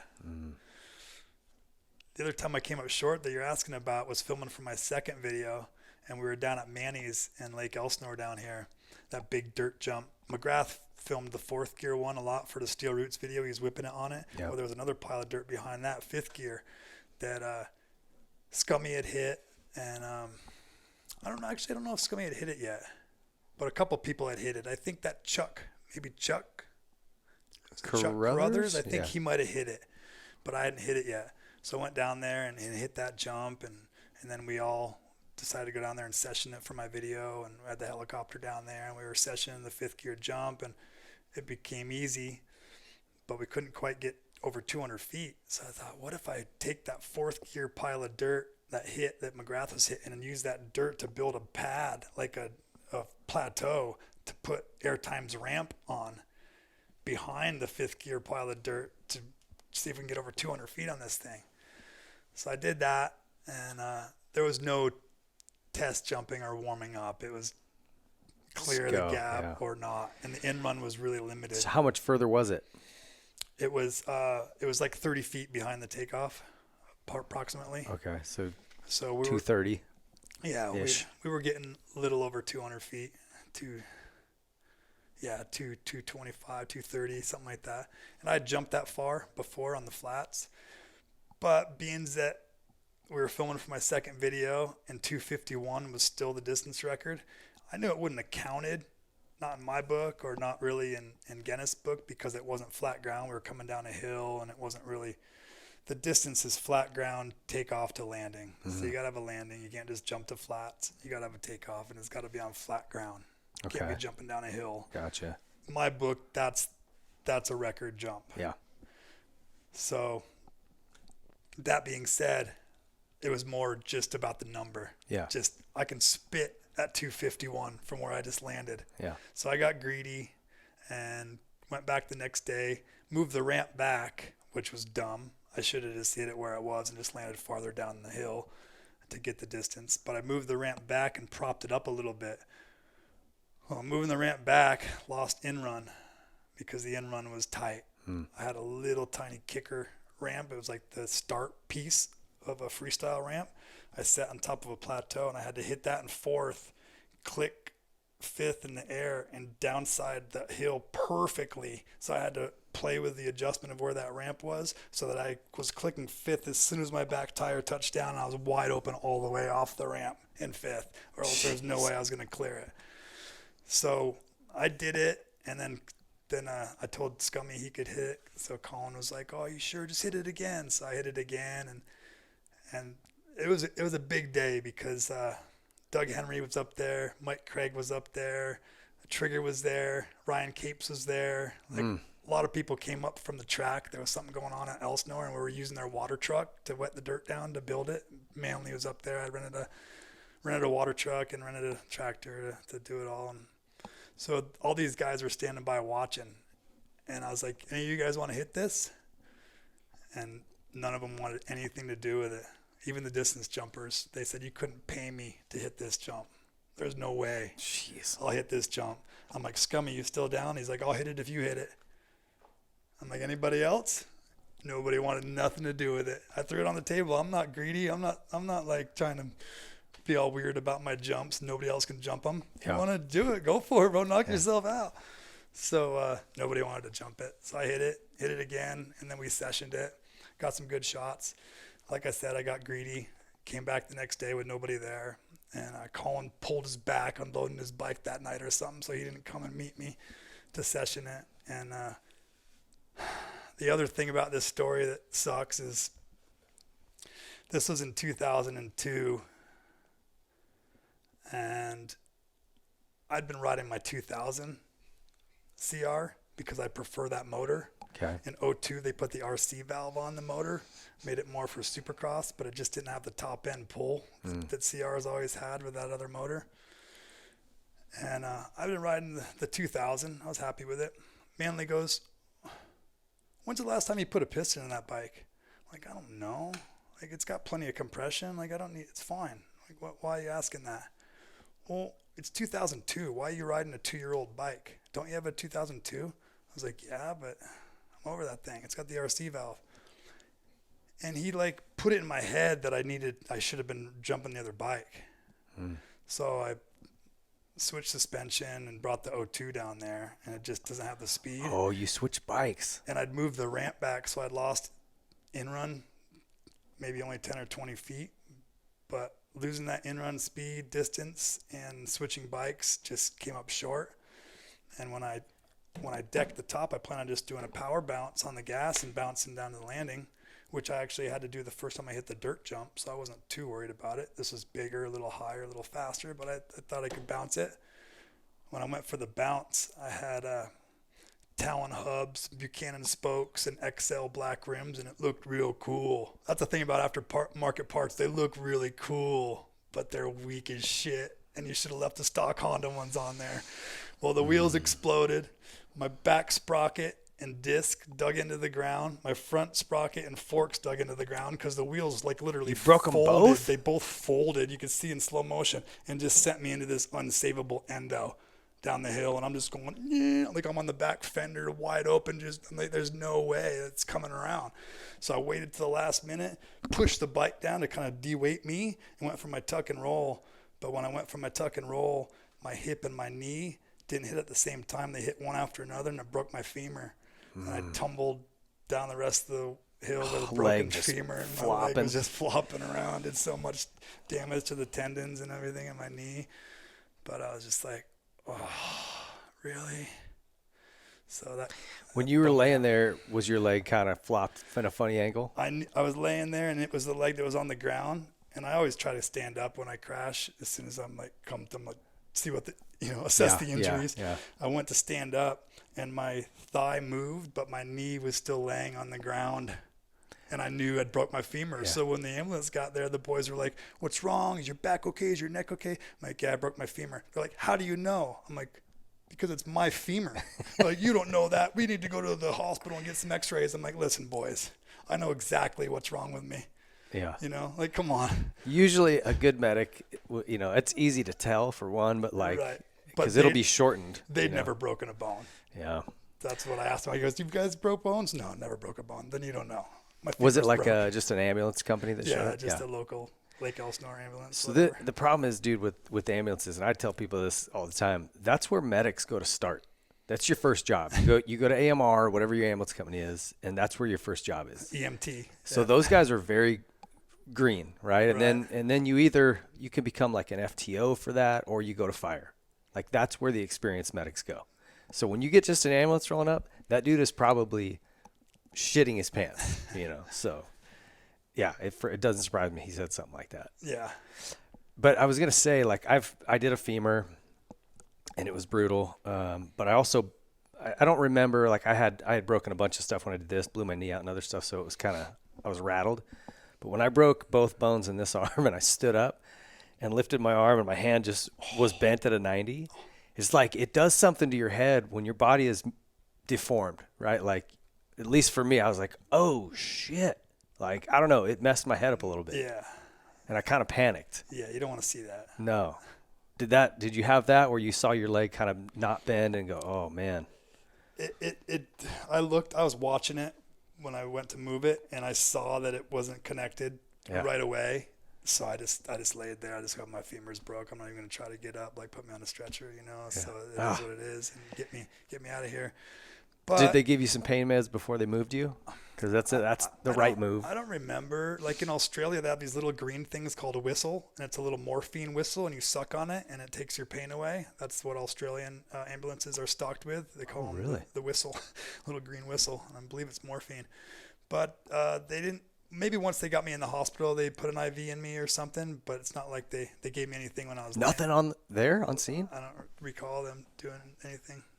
Nah, there's not really anything they could have given me that would have helped immediately, but an IV. Yeah, they carry morphine. That's what they should have done. Yeah. IV immediately and morphine before they moved you. Yeah, possibly. You know, when after crashes, you're so mad at yourself and pissed.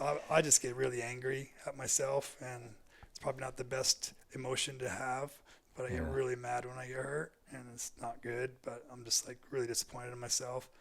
But yeah, because it's easy to armchair quarterback. You're like, man, why did I switch bikes? Why did I do this? Oh, you know. Yeah, and I'm not going to blame it on Manly, but I did let him know.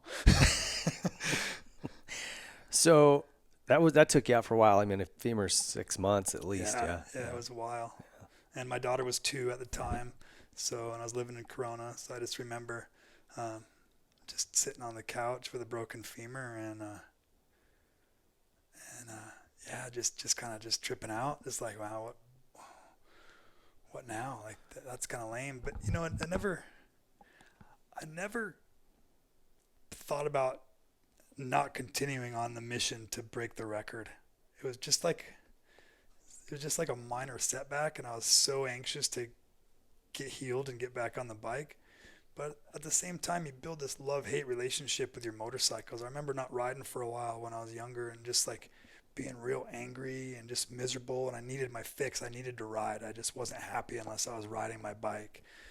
And when you get hurt, when the bike hurts you, well, you hurt yourself on the bike, you kind of put that thing in the shed, and you're like, you don't want to talk, you don't want to see it, you know what? You're like, I don't know about you. And then you start getting better, and you start seeing your buddies riding, and you start thinking, and then you open the door, and you're like, what's up, buddy? Yeah. And you start talking to your bike again, and you're like, oh, you want to hang out again? Can we make this work? So, yeah. It's funny how quick you forget, too. Yeah. You know? Time heals wounds. It does. It's like, I've had plenty of crashes where I'm like, I'm done. That's it. This is stupid. What am I doing? And then, like you said, a little time goes by. Oh, that's got a fresh tire on it. You know? Haven't had my fill yet, obviously. We're so dumb. And it's funny because now people ask me if I still ride and stuff, and it's like I still have bikes. Like I'll always ride. I'll always own a dirt bike for those days like we had. Yeah. Everybody's going on a trail ride. Conditions are epic. Grass is green. Let's go, boys. That was too good. That's why I'll always keep a bike and some gear. But I live by the beach, so for me to load up and drive an hour plus, risk traffic, put fuel in my big diesel, wash the bike, wash the gear, it's too much like work, man, and time. Like biggest thing for me now as I get older is time. My time's so valuable because life's so fast, man. I can't believe my daughter's 24 years old. Like, where did the time go? You know, it's just crazy. You've got daughters, you know the deal. It's like, wow, my baby girl's grown up. She's a woman now, and I'm old, but I don't feel old. And I just turned 50 in January, so I was tripping out, man. Like at work, I couldn't even think straight because I was really tripping out because I really didn't think 50 hit you. I didn't think that I would ever think about 50 like when I was younger. I was like, 50's so old if I make it that far. So it wasn't really like in the plans, you know? Yeah. So I really tripped out about it the day before, hard, I remember. And then the next morning I woke up and I felt the same, and I realized it was just a number. Yeah. And it's just all the fuel that you put in your body, and the thoughts that you let go through your head, and what you dwell on, you know. And it's I've said it a lot, mind over matter, and it is all in the head, you know. Pain, love, hatred, weakness, it's all in your mind, and that's all we really have control over is ourselves. So I've really dove into the health and the foods and the poisons that are in the ingredients of foods in the markets, and just try to get it farm to table the best as possible. I've sourced out a rancher up north, up by Ukiah. I'm going to get a cooler, a freezer in the back of my truck and drive up there, and he's going to sell me some ground beef for $6 a pound, straight from the farm, straight from the butcher, straight home. And I just took on 13 chickens at my house and built a coop in the backyard. And I got a coop over here. I just had my first day. I was hoping for Easter eggs, and they were a couple of days late. But I went to New York to see my daughter this weekend. Came back to 5 eggs, so they're laying now finally. Because I got them at 4 months old. They weren't really ready to start laying yet. So I've been kind of like, come on, girls, let's get those Easter eggs. It's crazy, dude. I kind of feel like I've been to a lot of things. And I don't want to take this conversation in a weird direction, but the food we're eating, the things that our government's been doing, the way we were sold the world and the way it is, it's not that way, right? Like, it's like, well, why were we all so asleep? Like, why do we think Doritos were okay?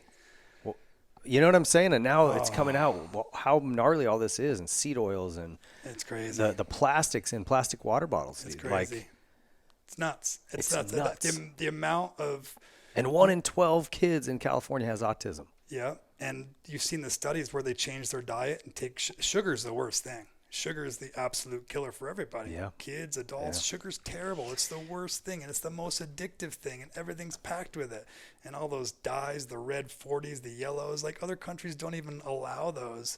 And I know, Skittles, but ours does. Ours is like, yeah, you guys are cool with it. Yeah, and you think, oh, Skittles, yum. They're like the worst thing you can possibly eat. So is ice cream, so are all the cereals. It's just like, it's so bad. And if nothing else from social media, I've gotten so much information from doctors and just actually looking at ingredients and realizing the damage sugar does, and the natural things you can eat to counteract, and peanuts have iron in them, and they kind of counteract all the aluminum that's going into our bodies from the chemtrails and the aluminums, and take magnesium. You gotta take that for D3 to work, and I'm like vitamins. You're every locked day. in. I love it. Yeah. Every morning I got my apple cider vinegar. I squeeze a fresh lemon. I got a lemon tree. I got an apple tree. I got a garden. I'm growing strawberries and bell peppers and tomatoes and carrots and broccoli. I got my chickens. I'm in Costa Mesa, but I got a little farm going. Yeah, there. I love it. So are you on the methylene blue yet? No. I have to do a little digging into that. Oh, yeah? Methylene blue. Yeah. Okay, back on track, though. What other records did you go for? You're still chasing the distance record, right? 251 at the time you said it was? Yeah, so 251. Came up short. Wheels exploded. Broke my femur. That was 2002. I believe it was November, because it seems like it was around Thanksgiving time. So I think that was November of 2002. The next year is when I sold my house in Corona and moved to Costa Mesa. And so that would have been 03. And I didn't get another chance to break the record or go for the distance record until 2008. Because my opportunity in 2005 got taken from me because I had an injury. So the first night of world records that the Crusty Demons Crew in Australia put together in 2005, I was meant to jump the 250. Trigger was going to jump a 500, and Robbie Madison was going to do a 125. So we were going to break records for bike sizes. Okay. And, I was planning on going the farthest and out jumping Trigger, even though he was on a 500, but that's just me. But Deegan had a falling out with the promoter of the Crusty Tours, and Militia was pretty strong on the Crusty Tours. There was a few of us, me, Deegan, Feist, like there was more Militia guys than any other crew, Okay. So he decided to source out a promoter and do his own Militia tour. When Crusty already had this Night of World Records show planned in 2005, their method to stick it to them was to do it the same year but do the Militia tour. Then people had to choose who you back, and now you got sides. Now you got Militia and Crusty. I'm like, well, why is this going down like this? But whatever, it did.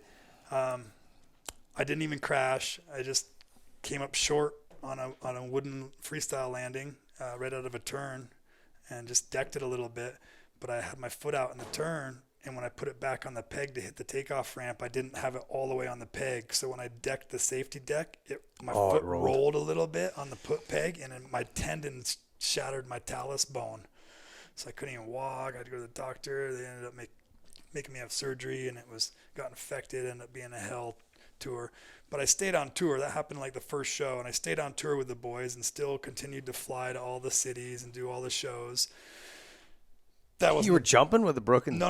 Oh. Just to be there. Okay. Just to be there and go with all the boys. But I was on crutches. I had surgery. I was on a cast. But obviously that wasn't the best thing to do. I should have went home, because flying, the elevation, the swelling, continuing to party and drink every day with the boys, the after parties, it wasn't a wise move. So the foot ended up getting infected.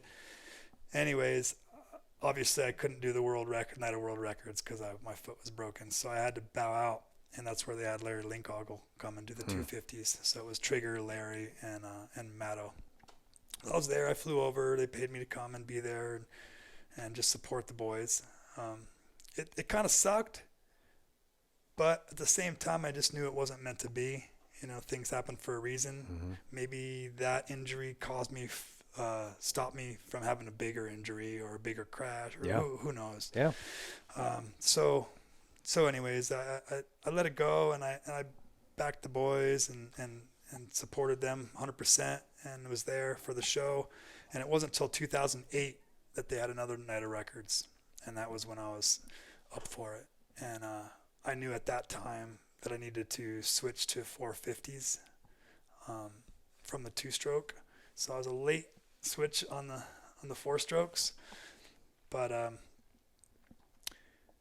I got a four-stroke and just started hitting the tracks and got used to it and knew that was the bike that I needed to do the distance, and ended up going up to Ryan Cape's property that he was using, a guy named Toes up in Washington, and he had his distance ramp there, and he let me come up there and practice on his distance ramp. So Capes had his specs for a distance ramp, and then Matto had his specs for a distance ramp, so there was two different distance ramps. I tried to jump in with Matto and use his because he had it set up right here in Lake Elsinore, but Red Bull was his sponsor, and they had paid for it all, and they didn't want the responsibility or the risk of letting anybody else hit their riders jump, so they didn't let me. Monster is cool, and Capes was cool, so me, Trigger, and Capes went up to Washington, and I borrowed a bike from somebody up there. I flew up there, brought my suspension, and ended up jumping 280 feet at practice. There was some kind of a distance I had to clear. I think I had to get over 250 feet for the contract to go into effect, something like that. I hadn't ridden for a little while, so they wanted to make sure that I was ready to jump 300 feet. That was the whole thing. So I had to jump 300 feet to earn the money in the contract. So they wanted to make sure that I was capable. When you say they, who was paying you? The promoters. Okay. Crusty Demons, Australia. Yeah. So they brought over 30,000 people to this event, and it was pouring rain, and they sat in the rain all day to watch me jump. Like they were big over there. Like Australia absolutely loves the Crusty Demons of Dirt, and there's hundreds of little Seths running around and little Degans. This is my one son Seth, and this is Deegan. I'm like, of course. Oh man. So it's big over there. We've done well over there, and that's why I did my big jumps over there. So yeah, it went down, and I jumped 301 feet. We're supposed to only get 4 jumps, but I wasn't getting to that 300 feet, and they put a cone in front of the takeoff ramp. They're like, okay, you're done. I jumped first because it rained all day, and everybody was like questionable about whether they wanted to jump still. And I'm like, I'm jumping. Like I'm not jumping. Get the air blowers out and whatever else, and let's do this. Like the crowd's been waiting all day. I'm not gonna bitch out and send them home without a spectacle. Let's do this. So I jumped first, and they tried to shut me down before I reached 300 feet. I was like 295 or something like that. And I'm like, do you think they just didn't want to pay you? They're like, we got a good jump. That was just the rule. You get 4 jumps to jump as far as you can. And I already jumped my 4 jumps, but they told me I hadn't gone 300 feet. So I headed back to the in-run, and they're all waving me down. They're all on the microphones, flagging them out. They're like, put the cone in front of the takeoff. So I came back over. I said, you either move that cone or I'm going to run it over. And I went back and just started banging gears. I'm doing 95 miles an hour plus to do 300 feet. So I got 2 teeth more on the front sprocket and like a 47 or 45 on the rear. And it's a stock motor, which Maddo had a CR500 motor, all fully built and the whole deal. I brought my suspension over, but I had the stock motor. Capes had a motor fully built for his KX or whatever, his 450 Kawasaki, and he had that. But whatever, I went as far as I could on the stock bike, and I wasn't trying to really jump off with them. My lifetime goal was to jump a football field and to jump 300 feet. Yeah. And that's what my contract was for, to jump 300 feet. So that's what I went there to do. I didn't go there to try to out-jump those guys on their bigger bikes or whatever. So you got it. I did my deal. Jumped the 300 feet. Yeah. Let's go, boys. And then, Did they pay you? Yeah, they paid me. Yeah, it was all good. But I questioned whether they would have paid me the full amount if I didn't clear 300. That's why I hit it again. So they moved the cone, let me hit it, and it was all good. But I got the 300-foot jump out of the way, and I didn't have any desire to jump any farther than that at the time. I said, you know what, that's far enough. So that's when I decided Evel Knievel had just passed away or was like kind of on his deathbed-ish, and that's when I decided to retire the dirt bike and see how far I could jump a Harley. So I want to ask you a question. When you're about to jump something that big, I mean, even 250 or whatever, it's like, what's your process before you jump something? I mean, because I all I can relate to is when we go out to Retchy or Beaumont and there's a big jump and everybody's sizing it up and you're about to hit it. Sometimes you're like, I got this, I'm just doing it. Other times you're like, no, I got to see someone else hit this first and, watch. But I remember that vividly, that feeling, that butterflies in your stomach and adrenaline just coursing through you, and then when you finally hit it, that feeling and all of it. So I'm curious what went through your head. Same kind of stuff? What did you do did you have like an inner monologue that you would say to yourself, or like were you just like, F it? Well, like lots of other thinking that changes with age,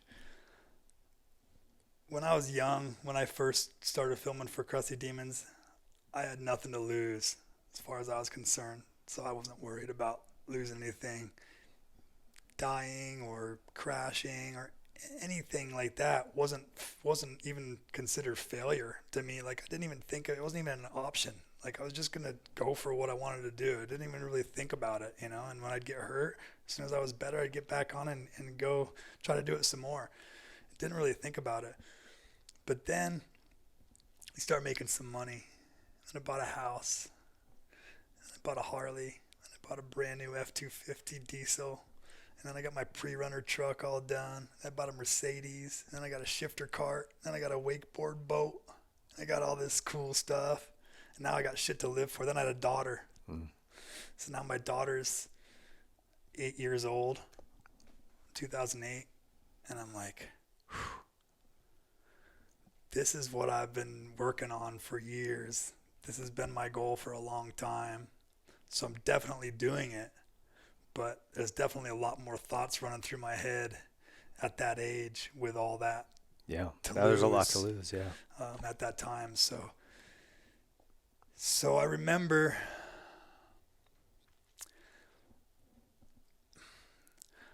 I've really struggled with belief and my mom's full Christian, and I know there's lots of truths in the Bible, and I know the 10 Commandments are a good way to live your life, to try to live by them. Nobody's perfect. We're all sinners. But I just, to be all in and be like 100%, I believe in all this. I'm on your level, Mom. I've never been there, but it's always been in my heart. So that was the one jump that I actually really asked God to protect me and said, Lord, if you're real, if you're really there and you really have my back and my guardian angel's really watching me, carry me through the air. Let's do this.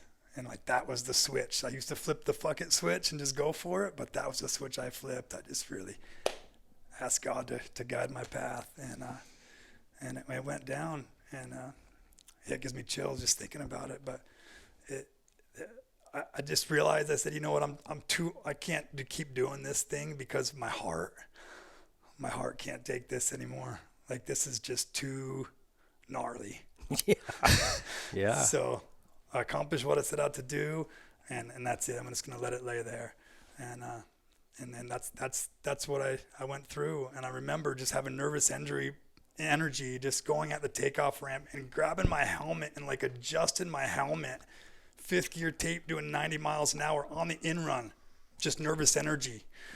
Couldn't Deegan sit used to still. always check his petcock, before you hit the ramps, and just nervous energy, just like so amped, just and then just like and then back, just like it was just like so much adrenaline, and to get it done and succeed and just have that behind me was such a good feeling. But it got scary really quick because Robbie had done all his practice jumps during the day, where it was a lot warmer, and there was a really strong tailwind when he did his jumps during the day. I said, Robbie, I'm just saying, you should probably practice at night, because the show's at night and the air is going to be thicker, and there's probably not going to be any wind at night when we jump. So the distances and the speeds that you're calculating right now are going to change for the conditions. So just remember that, bro. Just remember, you're going to go a lot farther right now during the heat. Did he listen? With the air. He heard me, but he was super amped up, and him and Capes were like in a real pissing match to see who was going to end up jumping farther. So I don't know if he really grasped it. So it was his turn to jump, and he hadn't jumped it any other days or times besides that day. During the day, beautiful, warm, sunny day with the tailwind. And it was night. It had been raining all day, so the moisture was still in the air. It was dark. It was kind of chilly. And he went for it and hit it the same speed that he'd hit it in practice. And I held my breath the whole time he was in the air, because it looked like he was going to case it. Like he was coming right for the deck like that. And his back wheel literally cleared the edge of the safety deck by 1 foot. Like barely made it. And the whole time in the air, I thought he was casing it. I was like, he's going to come to a dead stop. And he was going like 100, because he's going farther. He's going like 350, 360 feet. So he was going 104 miles an hour. He was hauling. And I was like, and I'm sitting there next to his wife and his kids. And I'm just going, oh no. And then he pulled it. And I was like, oh. So of course, Matto goes back and hits it again, all excited. This time, he's flying sweet, and all of a sudden, I think he just cracked the throttle. You know how those 500s are, how the gyro's different, and they just really lug, and they just make big. When you tap the back brake or hit the gas, it really moves the front end more. Well, especially at 100 and Yeah. So somehow he was flying nice and level, and somehow as he was coming down, the bike just stood up on him, and like almost looped out, and he landed like back wheel first, like super straight, almost pulled the bars out of his hand, like sketchy, but landed farther down the landing, but just sketchiest jump, like, and I go, bro, you're done, you're good, that was 350, whatever, you're good, Capes isn't going to jump that far. Or maybe Capes had already jumped I think Capes did jump, he jumped 325, he hit once, he's like, okay, that's it, I don't want to hit it again, I'm happy with that. He got scared the night of the jump and just was happy with one jump. So I'm like, Matto, you jumped farther than everybody. You got it. He's like, I'm not going out like that. I'm like, bro, you almost went out like that, like twice. Like, you're good. He's like, I'm not going to go out looking like a squid. I'm not going to. So he did it again. I'm not going to leave that jump as my last jump. So he hit it again, and I was just like so nervous for him, and he did it perfect, butter, and even went farther and went like, did it sick. But I was so worried, because I love Robbie. I've known him since he was young and always took him under my wing, and, anything he wanted to do, helped him make it happen. So it was heavy, but that was a big night. There's been a couple of guys, who's the guy that passed away, came up short and died up in, I think, Nevada? Was he jumping, or where was that? I think it might have been Nevada, but he was from Washington too. He used that same practice area that Capes used where I practiced. Yeah. What was his name? I'm terrible with names. Yeah, but I am too. He, But he passed away. does that kind of stuff affect you? Or, I mean, it just sort of because his bike started cutting out or something, right? I just don't think, I don't know. I just don't think he had the speed. He just Okay. came up short and did what Robbie almost did. Almost did, yeah. But when he ate the bike, I think it killed him. I think it hit his throat and killed him right away. You just see like Yeah. in I real hated to time see that. Yeah. actually what can happen, right? Yeah, that was bad. I mean, It's not like you don't know the consequences, but when you see it, it's like, yeah, it's so heavy. And the thing is that I did a lot of big jumps and testing the waters on big distance jumps without getting paid, just to kind of build something, to build it up slowly to a big payday, hopefully. And it finally was. Like, I got paid well for jumping 300 feet. what'd they pay, if you don't mind me asking? I got 6 figures, so it was good. Barely. And then they taxed me, entertainment tax or some nonsense they Australia? came up with. Yeah. They said, oh, even when Pink comes here, she's got to pay this 40% entertainment tax. I'm like, I'm not a citizen. I had a corporation they could have paid, and I had all different ways, but it was something shady, the promoter, but whatever. I didn't make all. You probably paid the promoter's tax. Yeah, exactly. Or something, you know. But whatever, it was a decent payday. And basically there was no more value in it. For me to go jump 420 feet or 520 feet, nobody's going to pay me. Yeah. But it's death.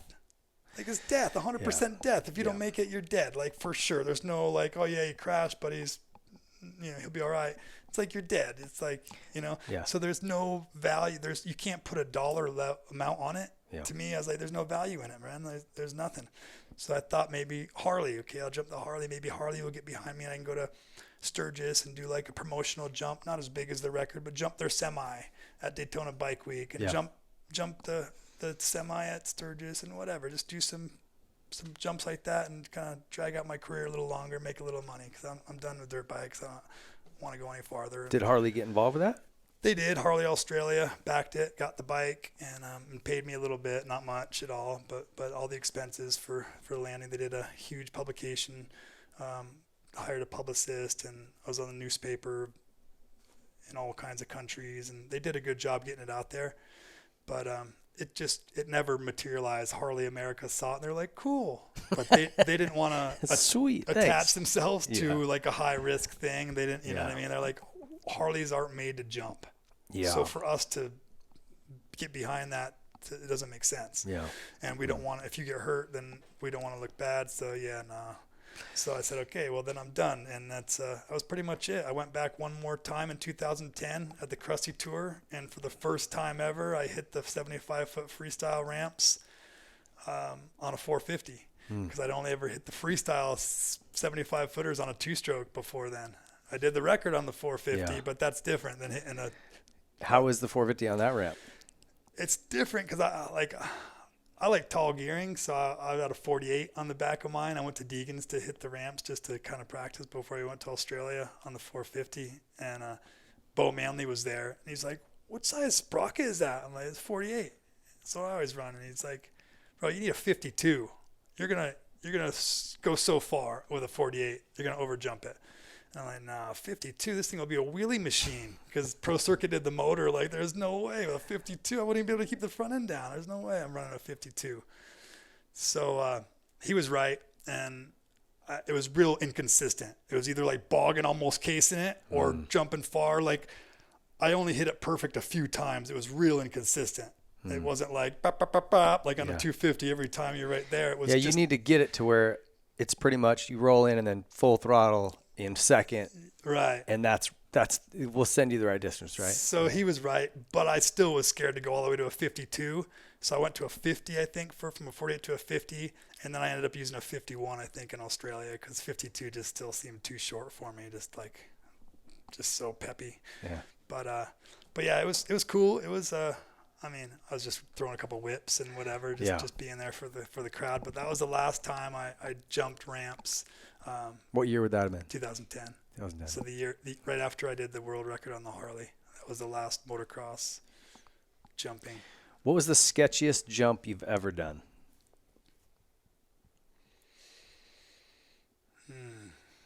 Sketchy.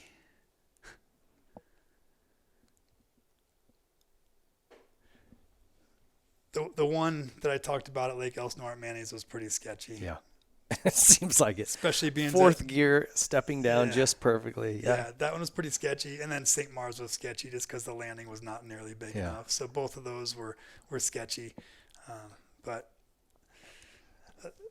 there's so many jumps that had sketchy things about them. But, when you're building the jumps and working your way up to them, they're not so sketchy to you. Yeah. When you get them dialed. Sketchy when you look back at them. Yeah. All right, hey, we're going to take a quick break. This is our Troy Lee Designs timeout. Stick around. We'll be right back here to keep going with Seth.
Dunlop.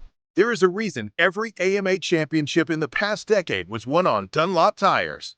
They are the best.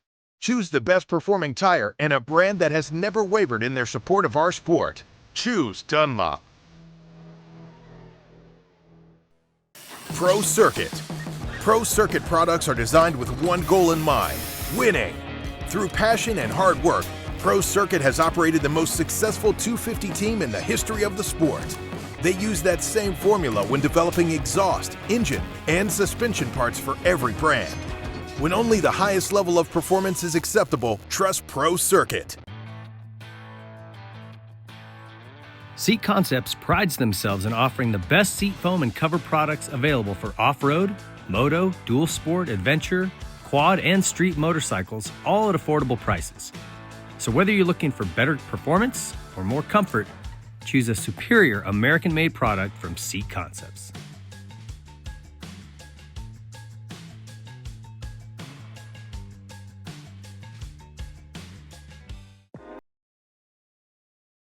Something from nothing. That's what Nihilo Concepts is about. It starts with a spark, an idea, a concept, which leads to a design, and finishes with engineered excellence with the highest quality products created with durability in mind. All our products are made in the USA at our state-of-the-art facility in Stuart, Florida. Whether you are a weekend warrior, ride for fun, or at the highest level of competition, Nihilo Concepts offers innovative titanium, aluminum, and carbon fiber parts for your dirt bike. We offer a wide variety of products that you can customize to your liking. Browse our site for foot pegs, brake tips, engine components, specialty tools, frame grip tape, lever grips, carbon fiber components, motor stands, our secondary on-switch, plus much more. Head to NihiloConcepts.com and see for yourself why factory teams like Red Bull KTM, Rockstar Husqvarna, Troy Lee Designs Gas, Orange Brigade, Club MX, KLM Gas, and some of the fastest riders in the world choose Nihilo Concepts.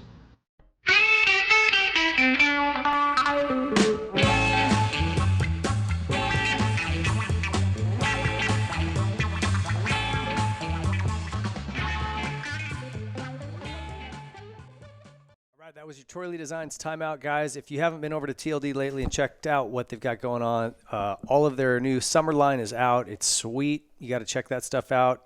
Mountain bike gear, helmet paint department's cranking.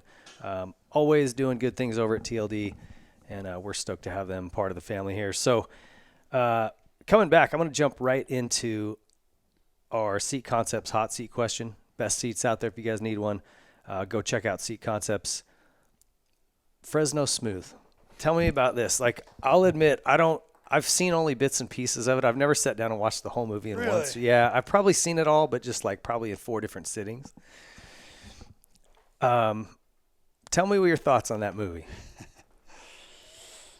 And what was that experience like? Just kind of walk us through it. It was fun. It was definitely fun to make that movie. You were saying something earlier I thought was really interesting, that it wasn't like super scripted. He was just like, kind of just, say this. Like, it's just real loose. Yeah. So Fox, okay, back up just a little bit. Crusty 1 came out. Thor sponsored it, right? Because Brian Manley, Okay. Parts Unlimited, Yeah. Thor. Brian Manley rode for Thor. He knew the boys at Parts Unlimited. He helped get that sponsorship for Dana and Johnny to sponsor. He showed them the teaser. He said, hey, you want to sponsor this video? We'll give you title sponsor. It'll be Crusty Demons of Dirt, brought to you by Thor. Parts Unlimited. Gosh, I don't even remember that. Okay. So Parts Unlimited was going to do the distribution and sell them to all the bike shops. Okay. And Thor was their gear company that they wanted to promote. So that's what they put on the box cover. It was Thor. And then Emick was on the cover doing the knack from, I believe it was Buttercup, past Glamis. Oh, really? Buttercup. Him and Manley went to Buttercup and got those shots that day on a little Percy ride. So anyways, the movie did great. That we were filming for Crusty 2. Everybody was wondering what I was going to do to one up my jump from the year before until we got the landing on the bikes. You're like, shot in nailed the it. back. Got that shot. There we go. And got a new bike. So Fox wanted to do the distribution and the sponsorship for the Crusty 2 and took it from Thor, Parts Unlimited. So when that happened, they were like, they wanted to be a part. I think they had Terra Firma going already, but they're a little bit more race style videos. So they wanted to kind of be more like Crusty style. So that's when they started Shift, because the baggy gear. And that was luckily for me, Dana and Johnny kind of included me in the contract for Fox to sponsor and distribute the video. Okay. They said, well, you got to take care of our guy. Like, Seth's our boy.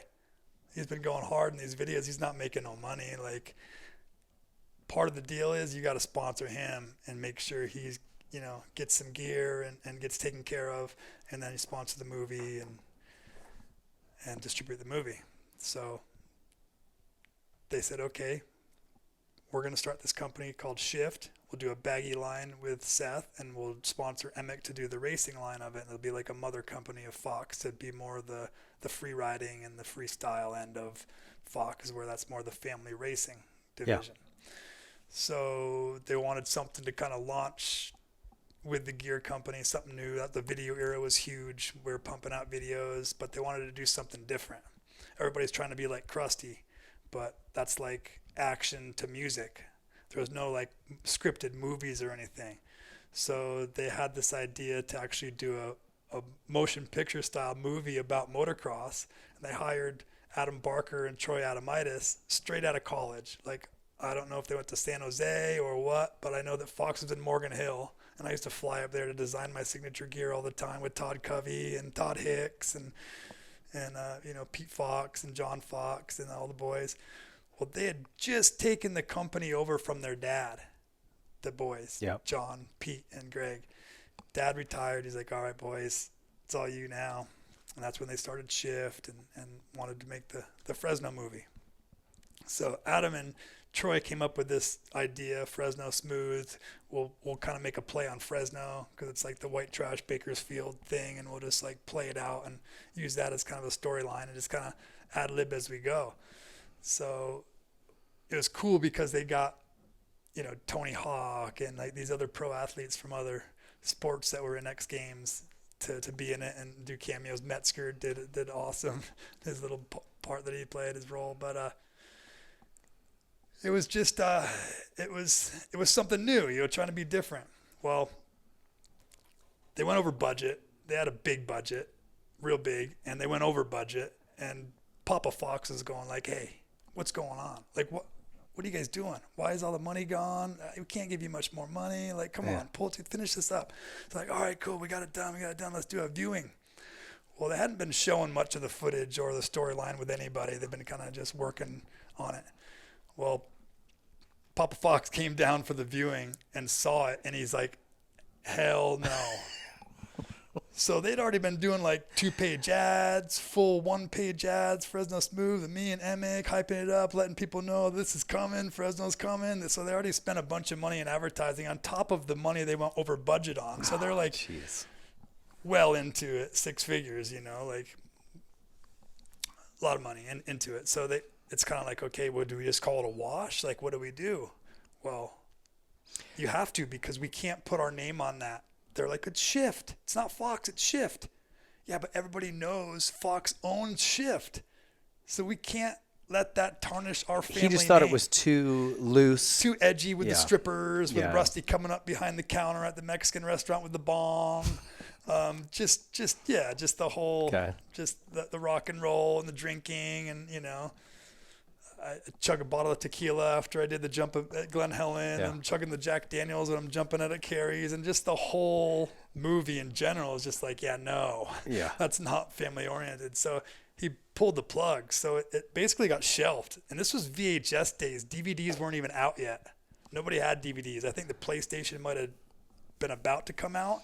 And that's when they started playing DVDs. So people started buying DVD movies that had PlayStations, consoles. And then the people started getting DVD machines. So that was the time that it came out. So when my video came out the hard way, we were able to emboss the staples and like raise them in the box cover so you could feel the staples on the VHS box cover. Oh, really? That were in my head. You could feel them on the cover. They were raised up. It was cool. That's cool.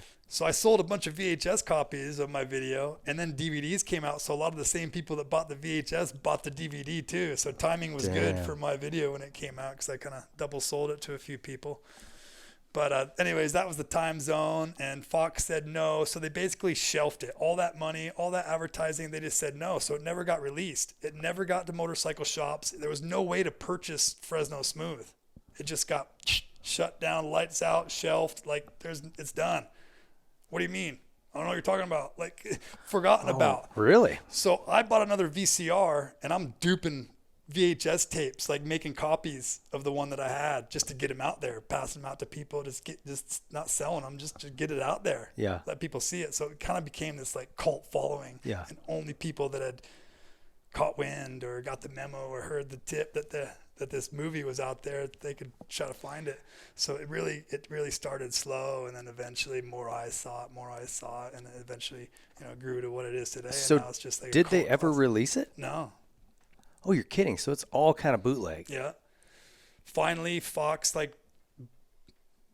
backed out somehow, sold the rights or whatever to some other crew in Hollywood to try to release it, but they weren't in the industry.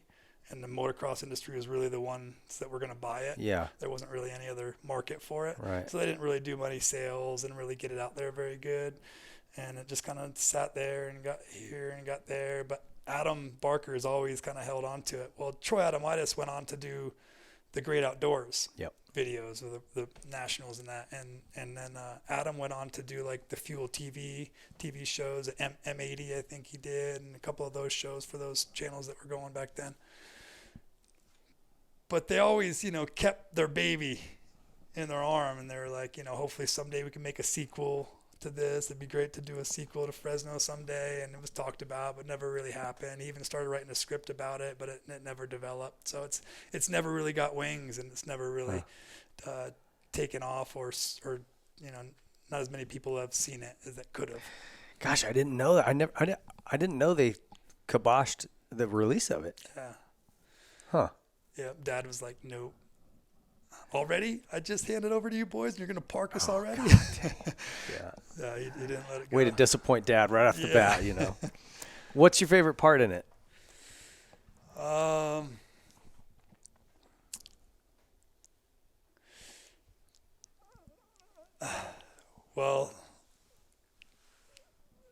it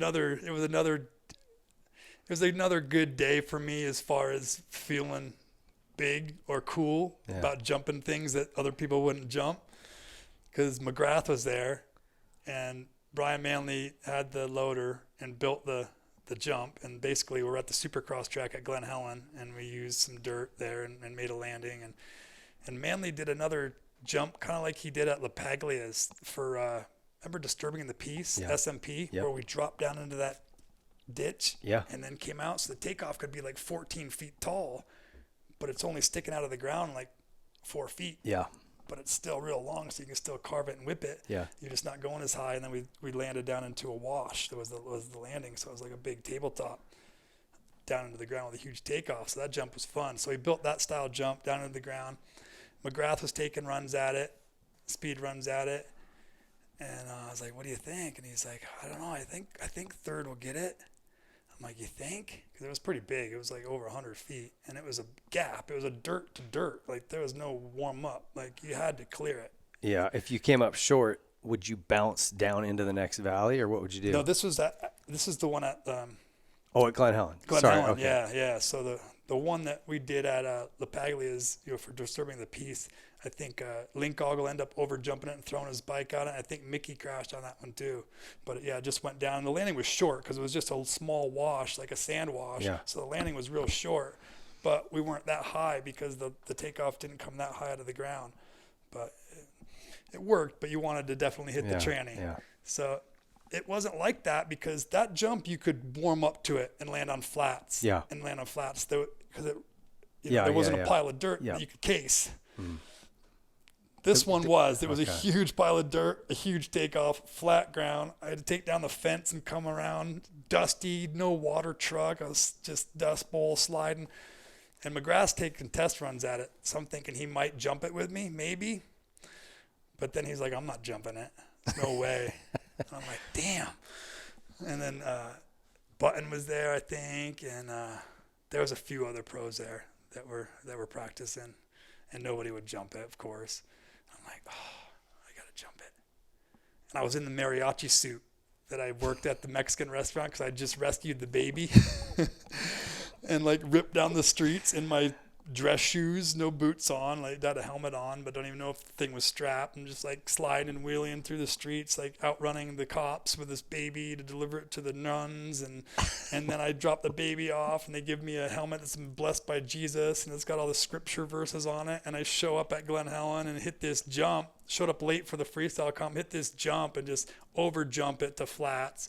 The bike didn't break, so I landed so hard it bounced my ass off the bike, and I was side saddling it, kind of like how you would bring a bull to the ground. And I just like kind of drug it into the ground and stood up to my feet. But man, my lower back got compressed because I landed so hard on the flats. And then they had, the girl bring over the bottle of tequila and drank the tequila and ate the worm. It wasn't tequila, it was apple juice or whatever looked like it. But the worm was real. I really ate the worm. But nobody hit that jump. And I wasn't coming up short because I was like, that's death. I'm not coming up short. Would you hit it third or would you go fourth? I did fourth. Oh.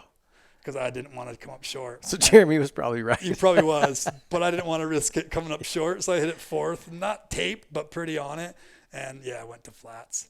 Probably the video came out great, though, like that. It was what great. I mean? And I didn't really – it was like this best crash because I just like kind of brought the bull to the ground and just right to my feet in a cloud of dust. You had boots on for that jump. For that one, okay. I put boots on. Say, good God, you snap your legs in half. Yeah, just boots and a helmet. No gloves, just mariachi suit. It's funny. All right. Well, I'm going to have to go back and watch it again. I mean, it has become like a cult classic, and which to me ended up being my favorite movie. It's Big Lebowski. I got stuff all up in here. It's my favorite movie of all time. And the first time you watch it, you're like, it's a weird movie, dude. Yeah. But you pick up all these little things, I don't know. I think this is the same way. Yeah. What was your favorite riding spot? If you could pick one place, where was it? Was it Dunes? Did you like Beaumont, Ritchie? Somewhere else? Yeah, I loved Ritchie Canyon. Ritchie Canyon was fun. And the Dunes were both fun. Loved Dumont. But the thing about Dumont is it's a smaller radius of sand there, but they're taller dunes. So you could find some bigger landings and bigger jumps there. but it's limited. So if the wind's not working with you, then there could be no jumps if you go all the way out there. Whereas Glamis, there's more to search and You can choose always from. find something. Yeah. But the dunes were always fun with the paddle tires, and then yeah, just local hills, just California, man. Like, we traveled the world looking for spots to ride, and we were so disappointed everywhere we went. Is that right? Because you're comparing it to what you already know here. We were trying to find cool jumps for the video. Like, how many beach drive-by runs can we do in Brazil? Like, people don't want to see that. They want to see us jumping. So we didn't have tractors everywhere we went. There's nowhere like Southern California. Nowhere in the world can you hit the sand dunes, hit the hills, Mammoth, whatever, Big Bear, hit the beaches, the rolling hills of Beaumont and Ritchie Canyon. Like, we have the best terrain and weather of anywhere in the world. But I would say it peaked in the 90s. Do you know what I mean? Because you can still get on Ritchie and Beaumont, but they have off-road teams now, the sheriffs do, that if you ride there on a weekend, they're coming. They're going to write you tickets. Yeah. I don't think I never really dealt with cops out there. No. Shoot, Temecula, just south of here.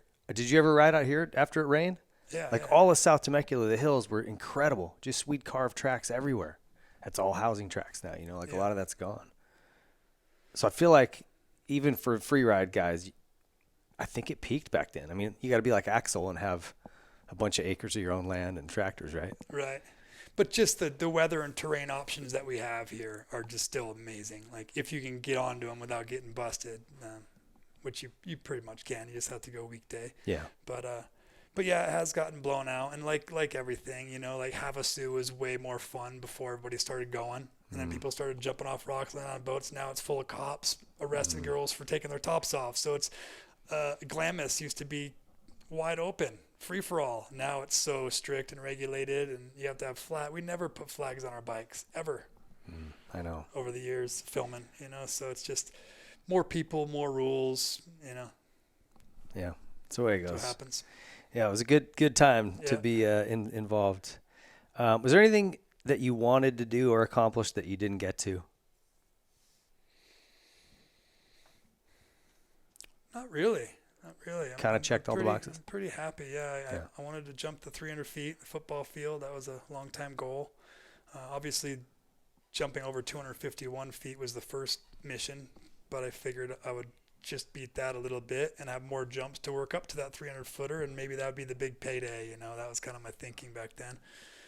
So once I did that big jump and didn't want to go any farther, when I heard people talk about jumping distance, I said, if you jump distance and try to break the distances that are being jumped right now, you're doing it for Percy. You're doing it for free. There's no value in it. Why risk your life? Like Colby Raha was like, I want to break a distance record. I'm like, why? For Percy? Just for a status claim? There's no value in it. You're not going to get paid. Like, it's been done. Like, we already jumped a football field. You can jump 2 football fields if you want. If you have a rocket, it's all about speed. It's just about speed and having the ramps to do it in the distance in the area. But eventually people are like, whatever, just like the backflip. Did a backflip? No way. And then it was a double backflip, and now the triple backflip. And it's like, where does this stop? It just keeps going. So, who out of all the kind of free riders and distance jumper guys, who do you respect the most?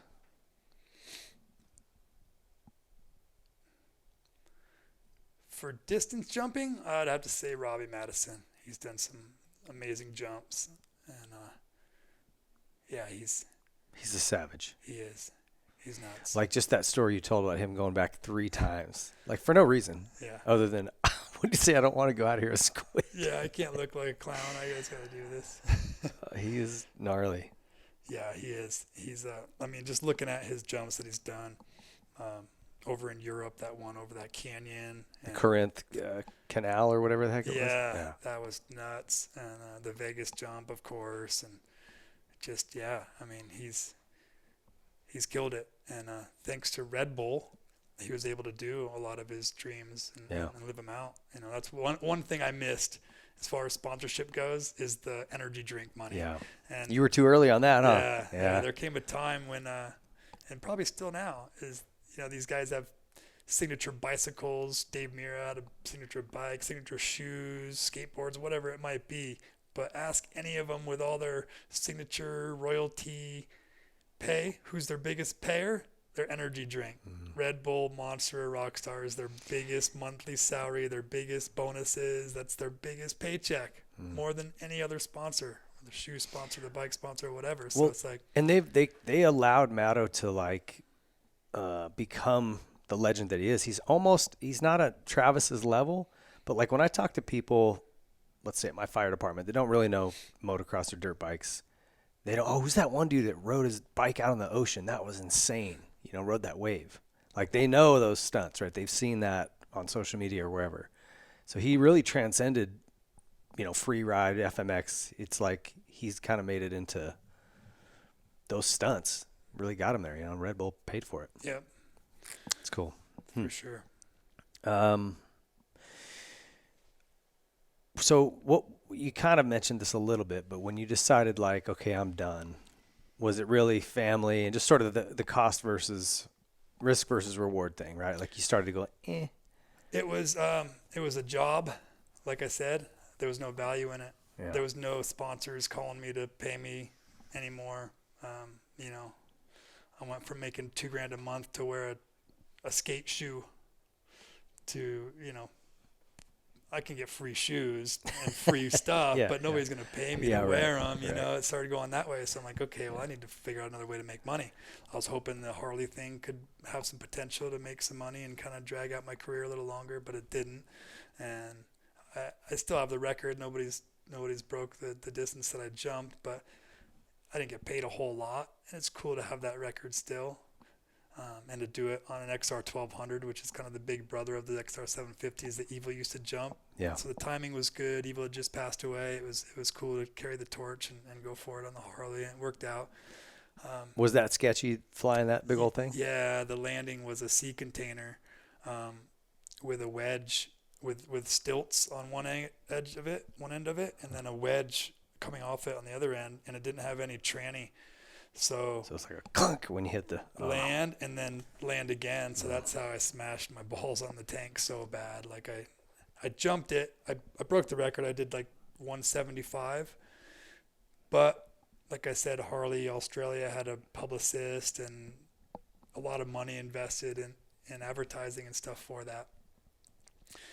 So they had a live feed plan that I didn't know about. So I jumped it. I'm getting out of my gear. I'm like, sweet, 175. What Evil do? 140? All right, we got him. And then the manager or whatever, the boss from Harley that was running the whole deal is like, could you hit it again? I'm like, no. Like, hell no. And he's like, well, you kind of gotta. We have the live feed. Like, it's in 15 minutes, and you gotta jump it for the live feed. Like, that was the whole plan. If you don't, it's kind of gonna suck. They weren't recording? They were, but it doesn't matter. It wasn't live. Oh. I'm like, really? All right. And I just had this bad feeling that something was going to go wrong, because I'd already successfully pulled it off. And I just had this feeling, really? You're going to say, it's like saying, let's do one more run when you're snowboarding, and that's the one you crash. So I'm like, oh, all right, whatever. So, of course, coming at the ramp, I didn't want to go less far than I just had gone. I wanted to go farther, but I didn't move the ramp back any. So I'm going on the ramp, and I give it a little bit more gas just to give me a few more feet. So I landed pretty far down the landing. I landed so hard, the still shots of me are like fully compressed into the bike, and the back tire is that high off the ramp.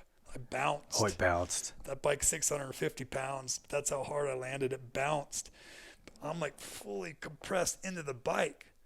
So I took that landing, but my body didn't have enough time for my legs to rebound before the next impact from the wedge to the parking lot. So it was like a double punch, boom, and then I wasn't standing back up yet. And I took that other one. So your nuts took my the hit. nuts were already that close to the tank, and I didn't have a cup on or anything. I never jumped with a hockey cup, but thought about it after that jump because, man, like, it was bad. Like, I've never hurt my balls that bad, and they hurt for years, and they're still tender. Oh, really? Like, yeah, I blew my testicle out of the sausage wrap, the skin that's wrapped around them inside your nut sack. Okay. Like it like hemorrhaged that out of the skin. I'm picturing it as like a sausage, that clear skin that they wrap sausage in. I'm imagining the nut kind of like breaking that loose and just being there, so it's easily injured. So, I'm doing construction. I could pinch my legs together and crush my nuts, and I feel like somebody kicked me with a steel toe boot. Like, God dang. It's been,